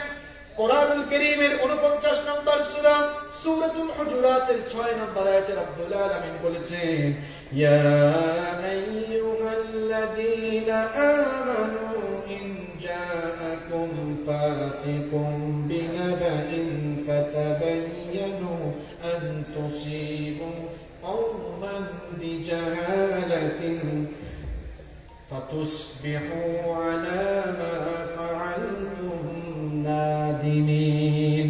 আল্লাহ তাআলা বলেন, হে ঈমানদারেরা, হে বিশ্বাসীরা, তোমাদের কাছে যখন কেউ কোনো সংবাদ নিয়ে আসবে, কোনো ফাসিক যদি কোনো খবর বলে, কোনো সংবাদ বলে, কোনো কথা বলে, ফাতাবায়ানু, তাহলে যাচাই বাছাই করে নাও। যাচাই বাছাই না করে শোনা কথা কানে নিয়ে যদি সাথে সাথে কথা বলা শুরু করে দাও, সিদ্ধান্ত নাও, তাহলে সমস্যা ঘটার সম্ভাবনা আছে না নাই? কেমনে সমস্যা ঘটেছিল শুনে। এই আয়াত নাযিলের একটি ব্যাকগ্রাউন্ড, সাবাবুন নুজুল রয়েছে। কোন প্রেক্ষাপটকে কেন্দ্র করে এই আয়াত নাযিল হয়েছিল এবার শুনেন। উম্মুল মুমিনিন জুরাইরিয়া রাদিয়াল্লাহু আনহার পিতা হারিস বিন দিরার নবীজির খেদমতে গেলেন। নবীজির খেদমতে যাওয়ার পরে তিনি ঈমান আনলেন। এরপরে নবীজি তাকে বললেন যে তুমি ইসলামের সবগুলো রুকন মানবা, যাকাতও দিবা। হারিস বিন দিরার তিনি তার গোত্রে চলে গেলেন, এলাকায় চলে গেলেন, এলাকার সবাইকে বললেন যাকাতের হকদার যারা আছো তোমরা যাকাত দাও। যাকাতগুলোকে জমা করলেন। নবীজিকে আসার সময় বলে এসেছিলেন নির্ধারিত তারিখে আপনি যে কোনো প্রতিনিধি পাঠাবেন, তাহলে আমাদের জমা করা সকল যাকাত আমরা তার কাছে দিয়ে দিব। হারিস বিন দিরার তাকে নবীজি একটি তারিখ জানালেন যে ওই তারিখে আমি আমার প্রতিনিধি পাঠাবো, তার কাছে যাকাতের সকল অর্থ তুমি জমা দিবে। দেখা গেল যাকাতের অর্থ জমা করে ওই নির্ধারিত তারিখে অপেক্ষা করলেন, কিন্তু কোনো প্রতিনিধি তার কাছে গেল না। কয়েকদিন হয়ে গেল, কোনো প্রতিনিধি না যাওয়ার কারণে সবার সঙ্গে তিনি পরামর্শ করলেন। মনে হয় নবীজি কোনো প্রতিনিধি পাঠাতে ভুলে গিয়েছেন, সুতরাং আমাদের উচিত হলো আমাদের মধ্য থেকে কেউ এই যাকাতের অর্থগুলো নিয়ে যাওয়া। সবাই হারিস বিন দিরারকে বলল আপনি তাহলে নিয়ে যান। আর ওইদিকে নবীজি কিন্তু সময় মতো একজন প্রতিনিধি পাঠিয়েছিলেন, ওয়ালিদ বিন উকবা রাদিয়াল্লাহু আনহুকে তিনি পাঠিয়েছিলেন। ওয়ালিদ বিন উকবা রাদিয়াল্লাহু আনহু মাঝপথে এসে তিনি মনে করলেন জাহিলি যুগে তো এই বংশের সাথে আমার শত্রুতা ছিল, এখন এত কাছে তারা আমাকে পাওয়ার পরে যদি হত্যা করে ফেলে তাহলে আমার উচিত হবে সেখানে না যাওয়া। তিনি না গিয়ে ফেরত আসলেন। ফেরত আসার পরে নবীজিকে তিনি বললেন আমি গিয়েছিলাম, তারা আমাকে হত্যা করতে চেয়েছিল, যাকাত দিতে অস্বীকৃতি জানিয়েছে, এই জন্য আমি চলে এসেছি। এই কথা শুনে নবীজি খালিদ বিন ওয়ালিদের নেতৃত্বে যুদ্ধের জন্য একটি সামরিক বাহিনী পাঠালেন। সামরিক বাহিনী যখন পাঠালেন মাঝপথে হারিস বিন দিরারের সাথে সাক্ষাৎ হলো। হারিস বিন দিরার তখন বললেন কি ব্যাপার, তোমরা কার কাছে যাচ্ছ, কাদের সাথে যুদ্ধ করতে যাচ্ছ? খালিদ বিন ওয়ালিদ রাদিয়াল্লাহু আনহু বললেন তোমাদের সঙ্গেই তো যুদ্ধের জন্য যাচ্ছি, কারণ নবীজি যাকে প্রতিনিধি হিসেবে পাঠিয়েছিলেন তার কাছে যাকাতের অর্থ দাও না, তাকে তোমরা হত্যা করতে চেয়েছিলে। হারিস তখন বললেন আমাকে নবীজির কাছে নিয়ে যাও, যুদ্ধ করবা পরে, আগে আমার জবান থেকে সত্য কথাটা নবীজির জানা দরকার। নবীজি হারিসকে পেয়ে বললেন কি ব্যাপার, কেন যাকাতের অর্থ পাঠাবে না, আর আমার পাঠানো সেই প্রতিনিধিকে কেন হত্যা করতে চাইনে? হারিস বিন দিরার তখন বললেন আল্লাহর কসম করে বলছি আপনার ওই প্রতিনিধি আমাদের কাছে যায় না, না যাওয়ার কারণে অপেক্ষা করতে করতে আমি নিজেই যাকাতের অর্থ নিয়ে রওনা হয়েছিলাম। মাঝপথে খালিদ বিন ওয়ালিদের সাথে দেখা হলো। আল্লাহ তাআলা তখন নবীজিকে কেন্দ্র করে এই আয়াত নাযিল করে জানালেন অগনবী কখনো কেউ কিছু বললেই শুনে সিদ্ধান্ত নিয়েন না, বরং শোনা কথা কানে না নিয়ে যাচাই বাছাই করে সিদ্ধান্ত নেওয়া লাগবে। কথাটা কার? আপনাদের অবস্থা কি? আপনাদের ঘর ভেঙে যাচ্ছে, জামাই বউ হাজবেন্ড ওয়াইফের ঝগড়া। একজন এসে বলছে ভাই আপনার বউটাকে এরকম করতে শুনছি, হেও শুনছে আপনারও শোনাইছে, শোনা কথা কানে নিয়ে বউ কোথায়? এরকম হারামখোর সাতক্ষীরায় নাই, বউ পিটায় নাই, এরকম দেখছেন? শোনা কথা কানে নিয়ে বউ পিটায়। আবার আরেক ভাবি বলতেছে ভাবি গো আপনার জামাই সম্পর্কে এমন শুনছি, ওই শোনা কথা সেও শুনে, এরপরে জামাইয়ের সঙ্গে রাতের বেলা ঝগড়া। এরকম মহিলা সাতক্ষীরায় নাই। তাহলে শোনা কথা কানে নিয়ে এই শোনা কথার আগুনে অনেকের সংসার জ্বলে পড়ে ছাই হচ্ছে কিনা? একজন এসে বললো ভাই জানেন সে তো আপনার বিরুদ্ধে বলছে, আপনার বিরুদ্ধে বলে কি আমার বিরুদ্ধে বলে, এরপরে তার বিরুদ্ধে মারামারি শুরু হয়। এরকম আছে আছে। খবরদার, শোনা কথা কানে নিয়ে এই জবানকে অপব্যবহার করবেন না, বরং যাচাই বাছাই করার দরকার আছে না নাই? হুকুমটা কার? এই যে মাঝে মাঝে কিছু লোক উঠে, এরা কিন্তু মারাত্মক বিশৃঙ্খলা সৃষ্টিকারী। এদের স্বভাবে ঈমান ফিরে না। সব আমরা সারা দেশে যাই তো, কিছু মানুষ এরকম আছে, কিছুক্ষণ পর শয়তান তারে নিজ দিয়া গুতাগুতি করে তাড়াতাড়ি উঠ, কারণ কুরআন শুনলেই শয়তানের লাভ না শয়তানের লস। এখন শয়তান দেখতেছে হায় হায় এই হুজুর মিথ্যা যেন না বলে ওয়াদা করেই ফেলতেছে, গীবত না করে ওয়াদা করেই ফেলতেছে, শোনা কথা কানে নেওয়া যাবে না, আমার সব কাজ আমার সব পরিকল্পনা নষ্ট। সুতরাং গুতাইয়া যদি শয়তান উঠাইতে পারে শয়তানের লাভ আছে না নাই? তাহলে শয়তানের গুতানুতে কিছুক্ষণ পর পর উঠবেন কে? হাত তুলে দেখান তো। এখন যে উঠবে কিন্তু খবর আছে, উঠলেই কিন্তু খবর আছে। জায়গা মতো ধরবো আমি না, একদম জায়গা মতো ধরবো দেখবেন। তাহলে জবানের হক নষ্ট হয় কিভাবে? কষ্ট পাচ্ছেন আপনারা? একটু কঠিন করে বলে ফেলেছি তাই না? মনে কিছু নিয়েন না। এরপরে 8 নাম্বার, এই তো শেষ, আমার আর 2-3টা পয়েন্ট আছে। এই 2-3টা পয়েন্ট শোনার ধৈর্য আছে তো আপনাদের? নাম্বার 8, এই জবানের হক নষ্ট করছে মানুষ কিভাবে? এই জবান দিয়ে ঠাট্টা করছে, উপহাস করছে, তিরস্কার করছে। আমরা মনে হয় মানুষকে নিয়ে ঠাট্টা করি না, করেন কিনা? করেন। রাস্তা দিয়ে এক ভাই হেঁটে যাচ্ছে, কয় কিরে আবুল, কিরে মফিজ, এরকম ছোট করে তিরস্কার করে ঠাট্টা করে অনেকে কথা বলে কি বলে না? কিরে মটকু, একটু মোটা, সে কি নিজে মোটা হয়েছে না তারে আল্লাহ মোটা বানাইছে? এই মটকু, একটু খাটো, কিরে বাচ্চা। এইসব কথা মনে হয় সাতক্ষীরায় নাই, আমার মনে হয় নাই এগুলো। একটু বেশি কথা বলে, কিরে আবুল, এই মফিজ, কি খবর, এরকম বলে। এইটা তাইলে জবানের সঠিক ব্যবহার নাকি অপব্যবহার? আমি কি একটা কথাও বানায় বলতেছি? সত্য কোরআন হাদিসের দলিল দিয়ে বলতেছি। এভাবে জবানের হক নষ্ট করা যাবে না। কোরআনুল কারীমের 49 নম্বর সূরা সূরাতুল হুজুরাতের 11 নম্বর আয়াতে রব্বুল আলামিন বললেন, ইয়া আইয়ুহাল্লাযীনা আমানু লা ইয়াসখর কওমুম মিন কওমিন আসা আন ইয়াকুনু খায়রাম মিনহুম ওয়ালা নিসাউম মিন নিসাইন আসা আন ইয়াকুননা খায়রাম মিনহুম। আল্লাহ তাআলা বলেন, হে বিশ্বাসীরা, মানুষকে নিয়ে ঠাট্টা উপহাস করো না। পুরুষ হোক নারী হোক, কেউ কাউকে নিয়ে ঠাট্টা উপহাস করো না। তার চেয়ে তুমি উৎকৃষ্ট হলেও তাকে নিয়ে ঠাট্টা উপহাস করা যাবে। এই জবানের অপব্যবহার। নাম্বার 9 নাম্বার কিভাবে করছি আমরা? মানুষের নামকে আমরা বিকৃত করে ডাকি। তার মা বাবা নাম রেখেছে আবুল কালাম, কি সুন্দর নাম।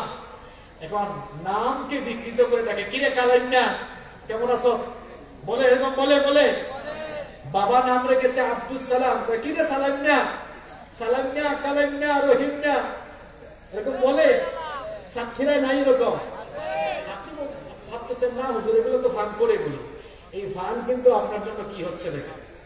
রব্বুল আলামিন সূরা হুজুরাতে সতর্ক করলেন, ওয়ালা তানাবাযু বিল আলকাব বিকসাল ইসমুল ফুসুক বাদাল ঈমান। ঈমানদার করে কাউকে নাম বিকৃত করে ডাকা বড় অন্যায় কাজ, ফাসিকি কাজ। এইজন্য আল্লাহ তাআলা বললেন, ওয়ালা তানাবাযু বিল আলকাব, মানুষকে মন্দ নামে ডেকো না, মানুষের নামটাকে বিকৃত করে ডেকো না। হুকুমটা, অর্ডারটা কার? তাহলে আজকে থেকে মানুষের নাম বিকৃত করে ডাকবেন। অনেকে তো আছে একটু ক্ষমতা পাইয়া হুজুরদের নামও বিগ্রায়, হুজুরদের নাম নিয়েও তামাশা করে। কি আছে তো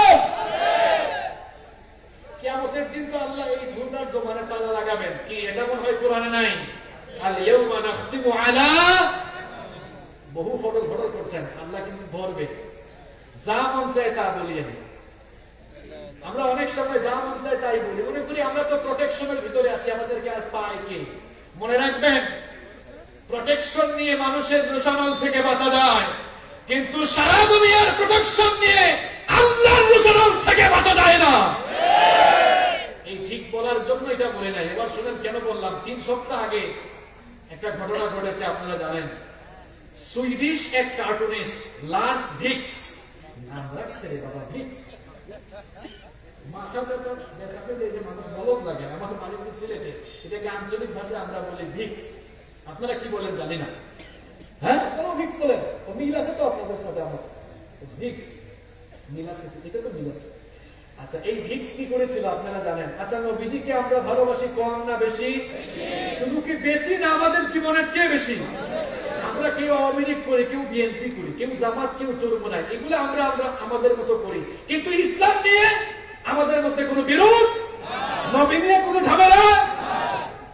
নবীর বিরুদ্ধে, ইসলামের বিরুদ্ধে যারাই কথা বলবে, আমরা আওয়ামী লীগ, বিএনপি, জামাত, জাতীয় পার্টি, চরমোনাই সব ভুলে গিয়ে আমরা নবী প্রেমে তখন ঐক্যবদ্ধ হয়ে যাই।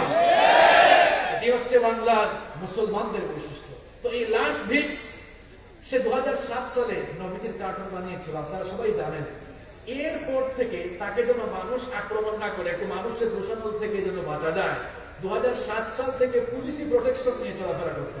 আপনারা জানেন, এই 3-4 সপ্তাহ আগে পুলিশের গাড়িতে থাকা অবস্থায় অ্যাক্সিডেন্ট করলো, আগুন ধরলো।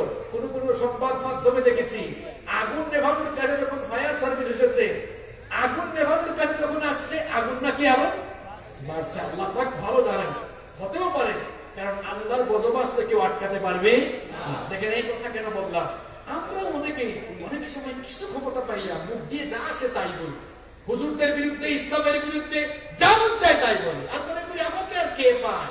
হ্যাঁ, যে বডিগার্ড চতুর্দিকে ঘেরাও করে রাখা, আমাকে কে আর পায়? মানুষের রোষানল থেকে আমি এমনি হেফাজতে থাকবো। লাস ভিক্স থেকে শিক্ষা নিতে হবে। 2007 সাল থেকে 2021 সাল 14 বছর পুলিশি পাহারায় ছিল। পুলিশি পাহারায় থেকে মরার আগ পর্যন্ত মানুষের রোষানল থেকে সে বেঁচেছে ঠিক, কিন্তু নবীকে বিচ্যুত করার কারণে, ইসলামের বিরোধিতার কারণে পুলিশি প্রোটেকশনে থেকেও আল্লাহর রোষানল থেকে নিজেকে বাঁচাতে পারে না। আল্লাহর বিরুদ্ধে, আল্লাহর দ্বীনের বিরুদ্ধে গেলে পরিণতি কিন্তু ভালো হয়।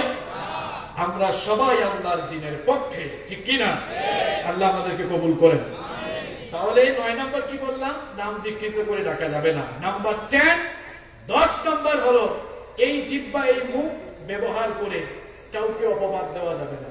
এখন তো আমরা অপবাদ দিতে দিতে কোরআনের খেদমত যারা করেন, যারা খেদমত করে করে ইতিহাসে স্বর্ণাক করে নাম লিখিয়েছেন, তাদেরকেও আমরা ধর্ষণকারী, লুণ্ঠনকারী বানায় ফেলেছি। কি অবস্থা! আপনার মুখ দিয়ে যা আসে তাই বলতেছেন, আপনি মুখ দিয়ে যা আসে তাই বলতেছেন। দেখেন জবান দিয়ে কি করছেন আপনি? গুনাহ করতে করতে গুনাহের পাহাড় বানিয়ে ফেলেছেন এই জবান দিয়ে। আপনি শুধু এই জবানের মুখ দিয়ে আপনি গুনাহের বিশাল পাহাড় তৈরি করে ফেলেছেন। আজ এই মাহফিলে তওবা করে বাড়ি যা, এই পাহাড় কাটেন। এই পাহাড় কাটা মানে আপনারা আবার এখন আমার এই কথা শুনে কুদাল নিয়ে আগামীকাল থেকে পাহাড় কাটা শুরু করে দিয়েন না, তাহলে নিজেরাই বিপদ আনবে। এটা কিসের পাহাড়?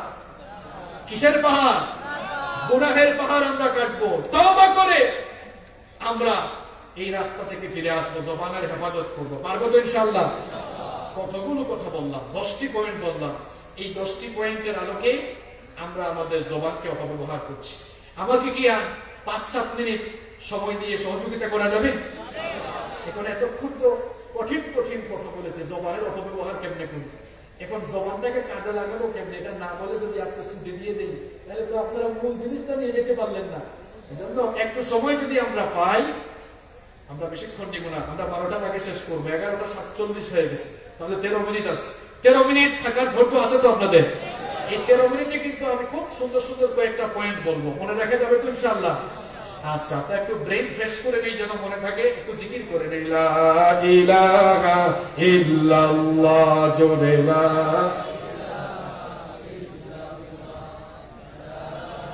তো মোহব্বতে, লা ইলাহা ইল্লাল্লাহ, লা ইলাহা ইল্লাল্লাহ।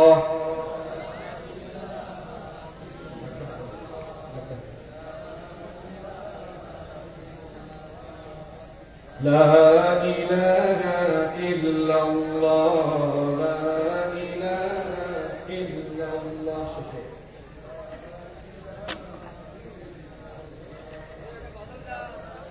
لا إله إلا الله محمد رسول الله صلى الله। প্রিয় ভাইরা আমার, মানুষ কেমনে জিহ্বা দিয়ে গুনাহ কামায়, প্রায় দীর্ঘ 1 ঘন্টা শুধু এটাই বললাম, জিহ্বা দিয়ে কেমনে গুনাহ কামায়। এবার এই জিহ্বা দিয়ে কেমনে আপনি নেকির পাহাড় বানাবেন, এই জিহ্বা দিয়ে আপনি কেমনে নেকির পাহাড় বানাবেন, সেটাই আপনাদেরকে শোনাচ্ছি। আমরা মন ভরে শুনবো ইনশাআল্লাহ। শুধু মন ভরে শুনবো আর আমল করবো না, এটা কি হয়? আমরা আমলও করবো ইনশাআল্লাহ। এতক্ষণ শুনলাম জিহ্বা দিয়ে গুনার পাহাড় কেমনে হয়, এবার আমরা শুনবো জিহ্বা দিয়ে নেকির পাহাড়ও কেমনে বানানো যায়। আমরা জিহ্বা ব্যবহার করে নেকির পাহাড় বানাবো ইনশাআল্লাহ। 1 নাম্বার, এই জিহ্বা দিয়ে কালামের আগে সালাম, কালামের আগে আসসালামু ক্বাবলাল কালাম, কথা বলার আগে সালাম দিবেন। যারে পান সালাম দিবেন। বলবেন হুজুর নেকির পাহাড় কেমনে হবে? দেখেন নেকির পাহাড়টা কেমনে হয়। নবীজি বলেছেন কেউ যদি বলে আসসালামু আলাইকুম, ফেরেশতা সাথে সাথে 10টা নেকি লিখে। কেউ যদি সালামটা আরেকটু বাড়ায়, আসসালামু আলাইকুম ওয়া রাহমাতুল্লাহ, ফেরেশতা 20 নেকি লিখে। কেউ যদি সালামটা আরেকটু বাড়িয়ে দেয়, আসসালামু আলাইকুম ওয়া রাহমাতুল্লাহি ওয়া বারাকাতুহু, ফেরেশতা 30টা নেকি লিখে দেয়। প্রত্যেকদিন 100 মানুষকে সালাম যদি দিতে পারেন, দেখি আপনারা হিসাব নিকাশ কেমন বুঝেন। তাহলে 100 গুণ 30 কত হইল? না 300 হয় না, 3000 হয়। তাহলে মাত্র 100 জনকে সালাম দিলে কত নাকি? আমরা 100 না, আমরা আজকের মাহফিলে থানাঘাটা আমিনিয়া মাদ্রাসা ময়দানে আজ আমরা সিদ্ধান্ত নিলাম প্রত্যেকদিন হাজার হাজার সালাম দিব ইনশাআল্লাহ। সালাম দিলে খালি নেকি হয় না, সালামের 4টা লাভ আছে, উপকার 4টা আছে। কয়টা? সালাম দিলে কয়টা লাভ হয় শুনতে চান তো? 1 নাম্বার, সালাম দিলে সওয়াব হয়। সওয়াব কেমনে হয় সেটা বললাম। 2 নাম্বার, সালাম দিলে দোয়া বিনিময় হয়। সালাম দিলে কি বিনিময় হয়? আচ্ছা, আপনি একজন ভাইকে বললেন হাই, হে, গুড মর্নিং। মনে করেন সে সকালবেলা বউর সাথে ঝগড়া করে আসছে, আর আপনি কে বলছেন গুড মর্নিং। সুযোগ যদি পায় কানের পাশে থাকফল লাগায় বলবে, বেটা এটা কি গুড মর্নিং? এটা তো আমার জন্য ব্যাড মর্নিং। কিন্তু যতই তার মন খারাপ থাকুক না কেন, আপনি যদি গিয়ে বলেন আসসালামু আলাইকুম, মন খারাপ করবে নাকি সালামের জবাবটা দিবে? কারণ সালাম মানে দোয়া। এটার অর্থ কি? আসসালামু আলাইকুম ওয়া রাহমাতুল্লাহি ওয়া বারাকাতুহু, তোমার উপরে আল্লাহর শান্তি, রহমত, বরকত নাযিল হোক। সেও আবার জবাবের মাধ্যমে আপনাকেও দোয়া করলো, ওয়া আলাইকুম আসসালাম ওয়া রাহমাতুল্লাহি ওয়া বারাকাতুহু, তোমার উপরে আল্লাহর শান্তি, রহমত, বরকত নাযিল হোক। সুবহানাল্লাহ। তবে সালামটা শুদ্ধভাবে দিতে হবে। আপনারা অনেকে বলেন আসসালামু আলাইকুম, সালাম আলাইকুম, এটা তো বেশি মারাত্মক। সাম, এখানে আলেমরা বসে আছেন, সাম মানে কি? মৃত্যু। সাম মানে মৃত্যু। সাম, সাম, সাম মানে মৃত্যু। তাইলে সালাম আসসালামু আলাইকুম, তোমার উপর শান্তি বর্ষিত হোক। সে বলতেছে সালাম আলাইকুম মানে তুই মরি যা। কথা শুনে দোয়া করবে, কি বলতেছে? তুই মরি যা। এটা তো আপনার ভাষায় বললাম, তুই মরি যা। আর আমরা সিলেট হয় তুই মরি যা গেদা। শোনেন, অমুসলিমরা সালাম দিলে সালামের জবাবে শুধু ওয়ালাইকুম বলতে হয়। কেন বলতে হয়? এখানে আলেমরা বসে আছে। একবার নবীজি বসে আছেন, পাশে আম্মা জান আয়েশা রাদিয়াল্লাহু আনহা। আম্মা জান আয়েশা রাদিয়াল্লাহু আনহা কে? নবীজির প্রিয়তমা স্ত্রী, যিনি নবীজিকে কাছ থেকে দেখেছেন। এক ইহুদি সালাম দিল, নবীজি বললেন ওয়ালাইকুম। আম্মা জান আয়েশা রাদিয়াল্লাহু আনহা বললেন, নবীজি আপনাকে একটা লোক সালাম দিল আর আপনি শুধু ওয়ালাইকুম বললেন, একটু বাড়ালেন না কেন? নবীজি বললেন, আয়েশা তুমি জানো না এই ইহুদি আমার সঙ্গে টিটকারি করছে। সে বলেছে আসসালামু আলাইক, আসসালামু লাটা বাদ দিয়ে বলছে টেকনিক আসসালামু আলাইক। দেখছেন, আসসালামু আলাইক মানে তোমার মৃত্যু হোক। এই জন্য আমিও বলছি ওয়ালাইকুম, আমার যা বলছো তোরা যেন তাই হয়। উদ্দেশ্য ভালো হইলে ভালো, খারাপ হইলে খারাপ। এই জন্য অমুসলিম কেউ সালাম দিলে তাকে ওয়ালাইকুম বলে। তার মানে এই না অমুসলিমকে আপনি ধরে মারবেন, বেটা সালাম দিছ কেন? ইসলাম এমন না। যারা অমুসলিমকে গালি দেয়, অমুসলিমদেরকে নির্যাতন করে, অমুসলিমদের উপাসনালয়ে হামলা চালায়, আল্লাহর কসম তারা মুসলমান নয়, ইসলামের বন্ধু নয়, এরা ইসলামের আসল দুশমন। অমুসলিমদেরকে ধর্মীয় নিরাপত্তা দেওয়া এটা আপনার ইমানি দায়িত্ব। যদি আপনার আশেপাশে অমুসলিমরা একটু নিরাপদে থাকতে পারে না, কিসের মুসলমান বুঝেন আপনি? এটা কিছুদিন আগে আমাদের দেশে যা ঘটনা ঘটলো দুঃখজনক না, এটা কেউ কখনো করবেন না। আল্লাহর ওয়াস্তে অমুসলিমদেরকে গালি দিয়েন না, তাদের উপাসনালয়ে হামলা চালাইয়েন না। হামলা চালানো দূরের কথা, পারলে তাদেরকে পাহারা দিবেন, নিরাপত্তার ব্যবস্থা করবেন। এই দীক্ষা, এই শিক্ষা আমাদেরকে ইসলাম দিয়েছে। পারবো তো ইনশাআল্লাহ? আপনারা তো খুব আবেগী। ঘটনা ঘটে কুমিল্লায়, ভাঙ্গাভাঙ্গি হয়, চাঁদপুরে সাতক্ষীরা। পাইছেনটা কি আপনার? এই দেশে প্রশাসন আছে না? আপনি দেখেন প্রশাসন ব্যবস্থা নেই কিনা। নিয়েছে, হতো করছে, হতো। এক জায়গায় ধরলো, আপনি আরেক জায়গায় দাঙ্গা হাঙ্গামা লাগাই দিলেন। এগুলোর কারণে সাম্প্রদায়িক দাঙ্গা বিশৃঙ্খলা বাড়ে না কমে? আমরা বিশৃঙ্খলার পক্ষে না শান্তির পক্ষে? তো শান্তি কি এমনি হয়?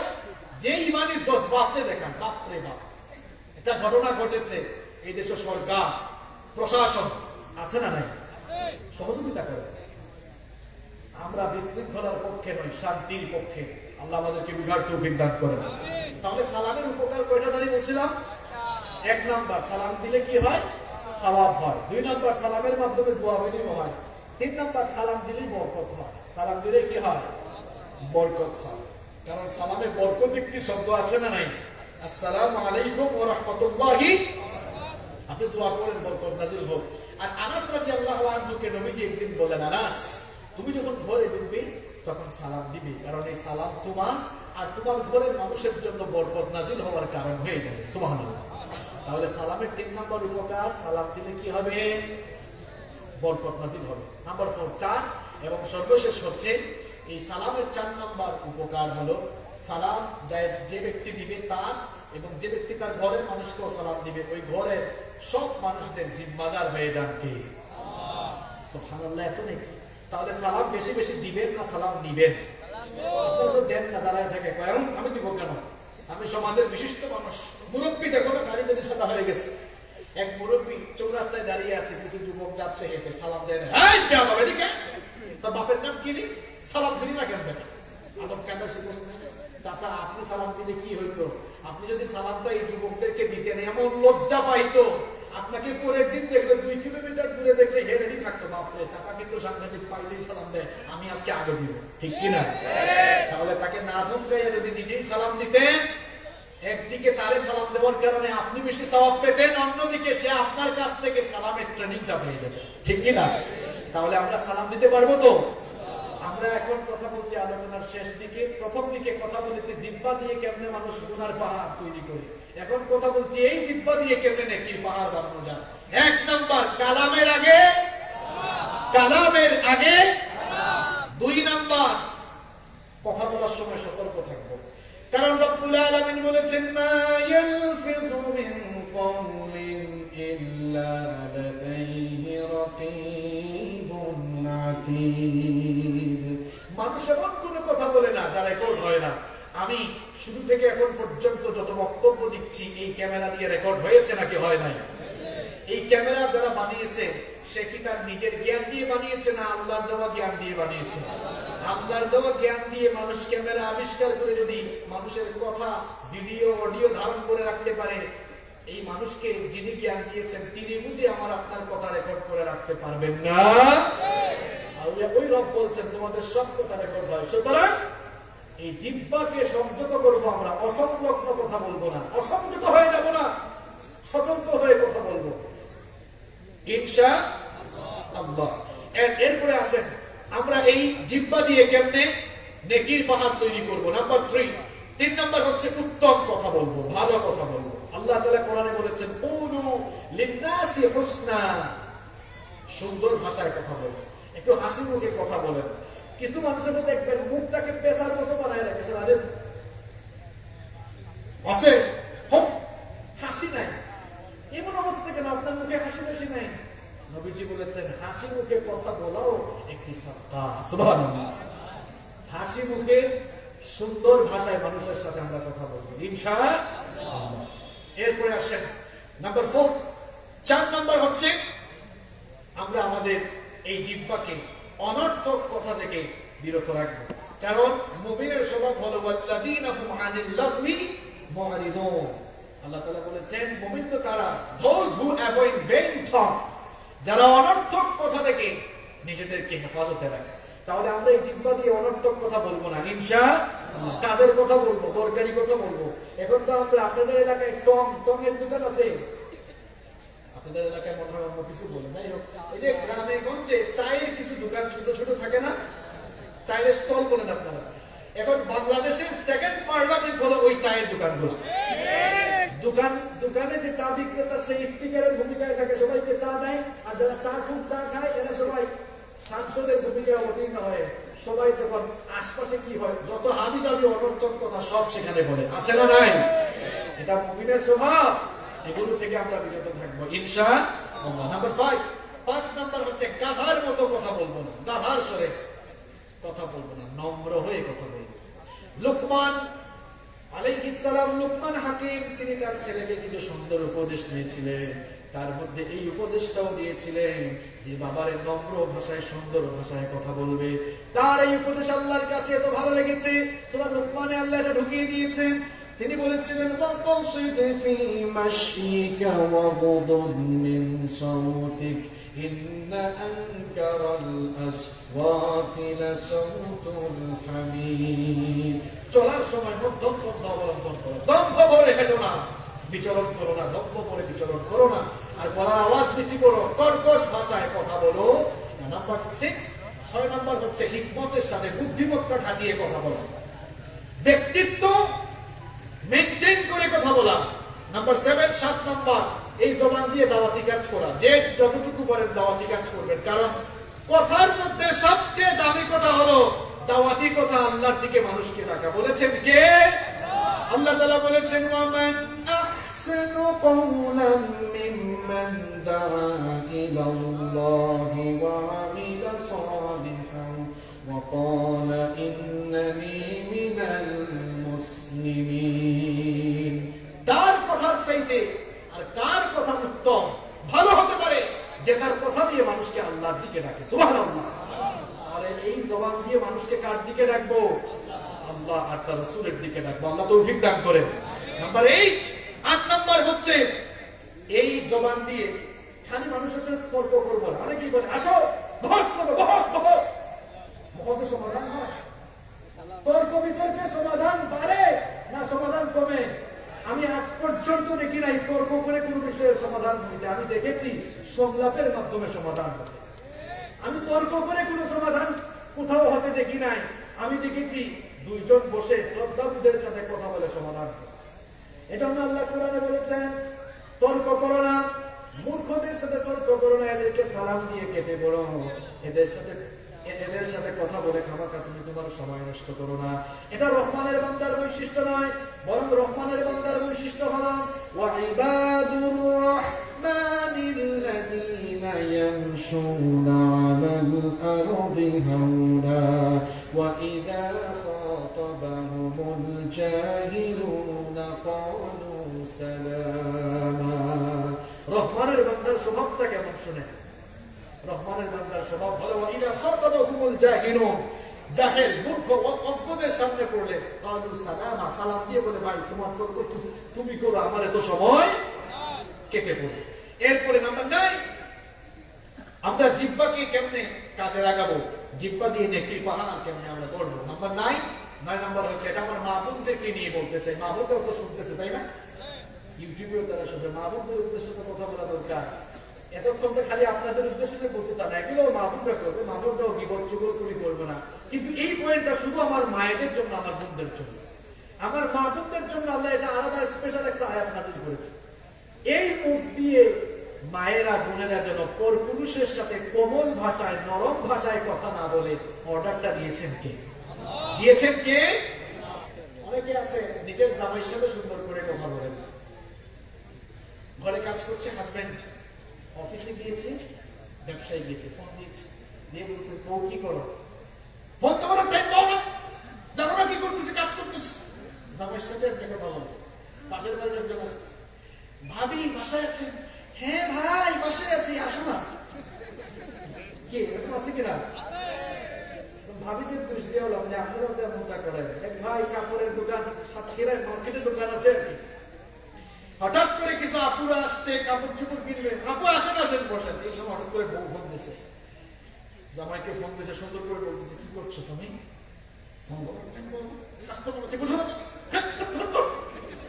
আসে আসে এবারে সরি আপু, আপু দেখেন এটা লাগবে ওটা লাগবে, আপু এটা আপনাকে মানাবে। আপুকে মানায়, তোমার বউকে বুঝি মানায় না? তুমি আপুর থেকে ছুটি নিয়ে 2 মিনিট বউকে বলো যে আমি এখন একটু ব্যস্ত আছি, তো ঠিক আছে ভালো আছি আমি, তুমি কি করছো, একটু 2 মিনিট সময় দেন। আপনার বউ এত কষ্ট করে আপনার জন্য রান্না বান্না করে, এত টেক কেয়ার করে, আপনি বুঝি 2টা মিনিট হাসি মুখে কথা বলতে পারেন না? মুখের ভাষা দিয়ে অনেক কিছু জয় করে ফেলা যায়। মুখের ভাষায় গরমকে নরম বানিয়ে দেওয়া যায়, যায় কি যায় না? এই জবান দিয়ে সুন্দর কথা বলে। আমার মা বোনরা খবরদার পরপুরুষের সাথে নরম ভঙ্গিতে, নরম ভাষায়, আকর্ষণীয় ভঙ্গিতে কখনো কথা বলবেন না। কারণ আল্লাহ তাআলা সূরা আহজাবের 32 নম্বর আয়াতের শেষাংশে বলেছেন ফালা তাখদাউনা বিল কওলি ফায়াতমাআল্লাযী ফী কলবিহি মারাদুন ওয়া কুলনা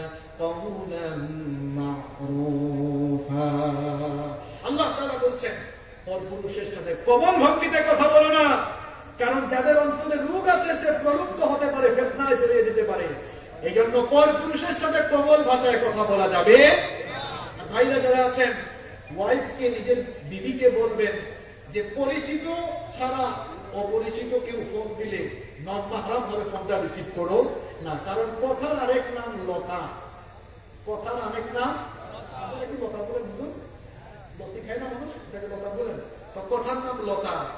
মনে করেন ওয়াইফ ফোন ধরছে, এরপরে আরেকজন দেখছে, হ্যাঁ হ্যাঁ আজকে ভালো ধরছে, ভাবি কেমন আছেন, কি করছেন, এই সেই, এখন কথার নাম কি হয়ে যাচ্ছে।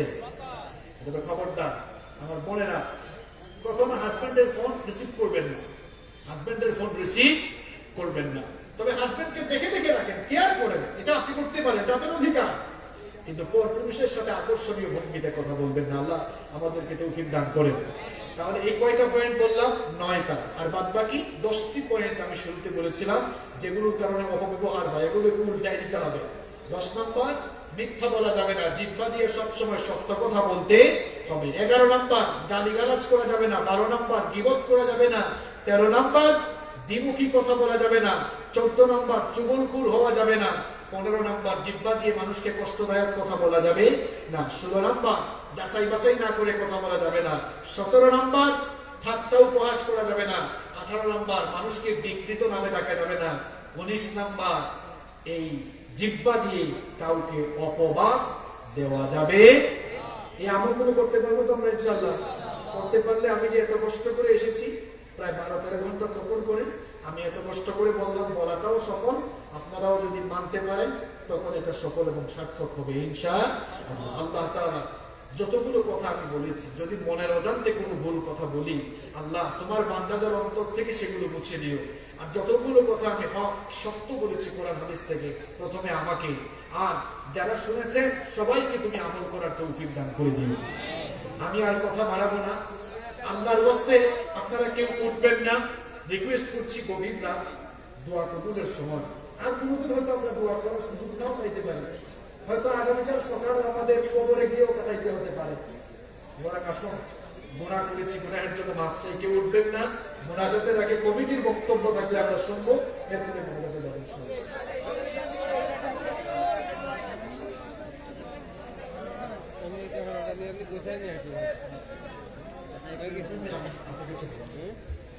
আলহামদুলিল্লাহ।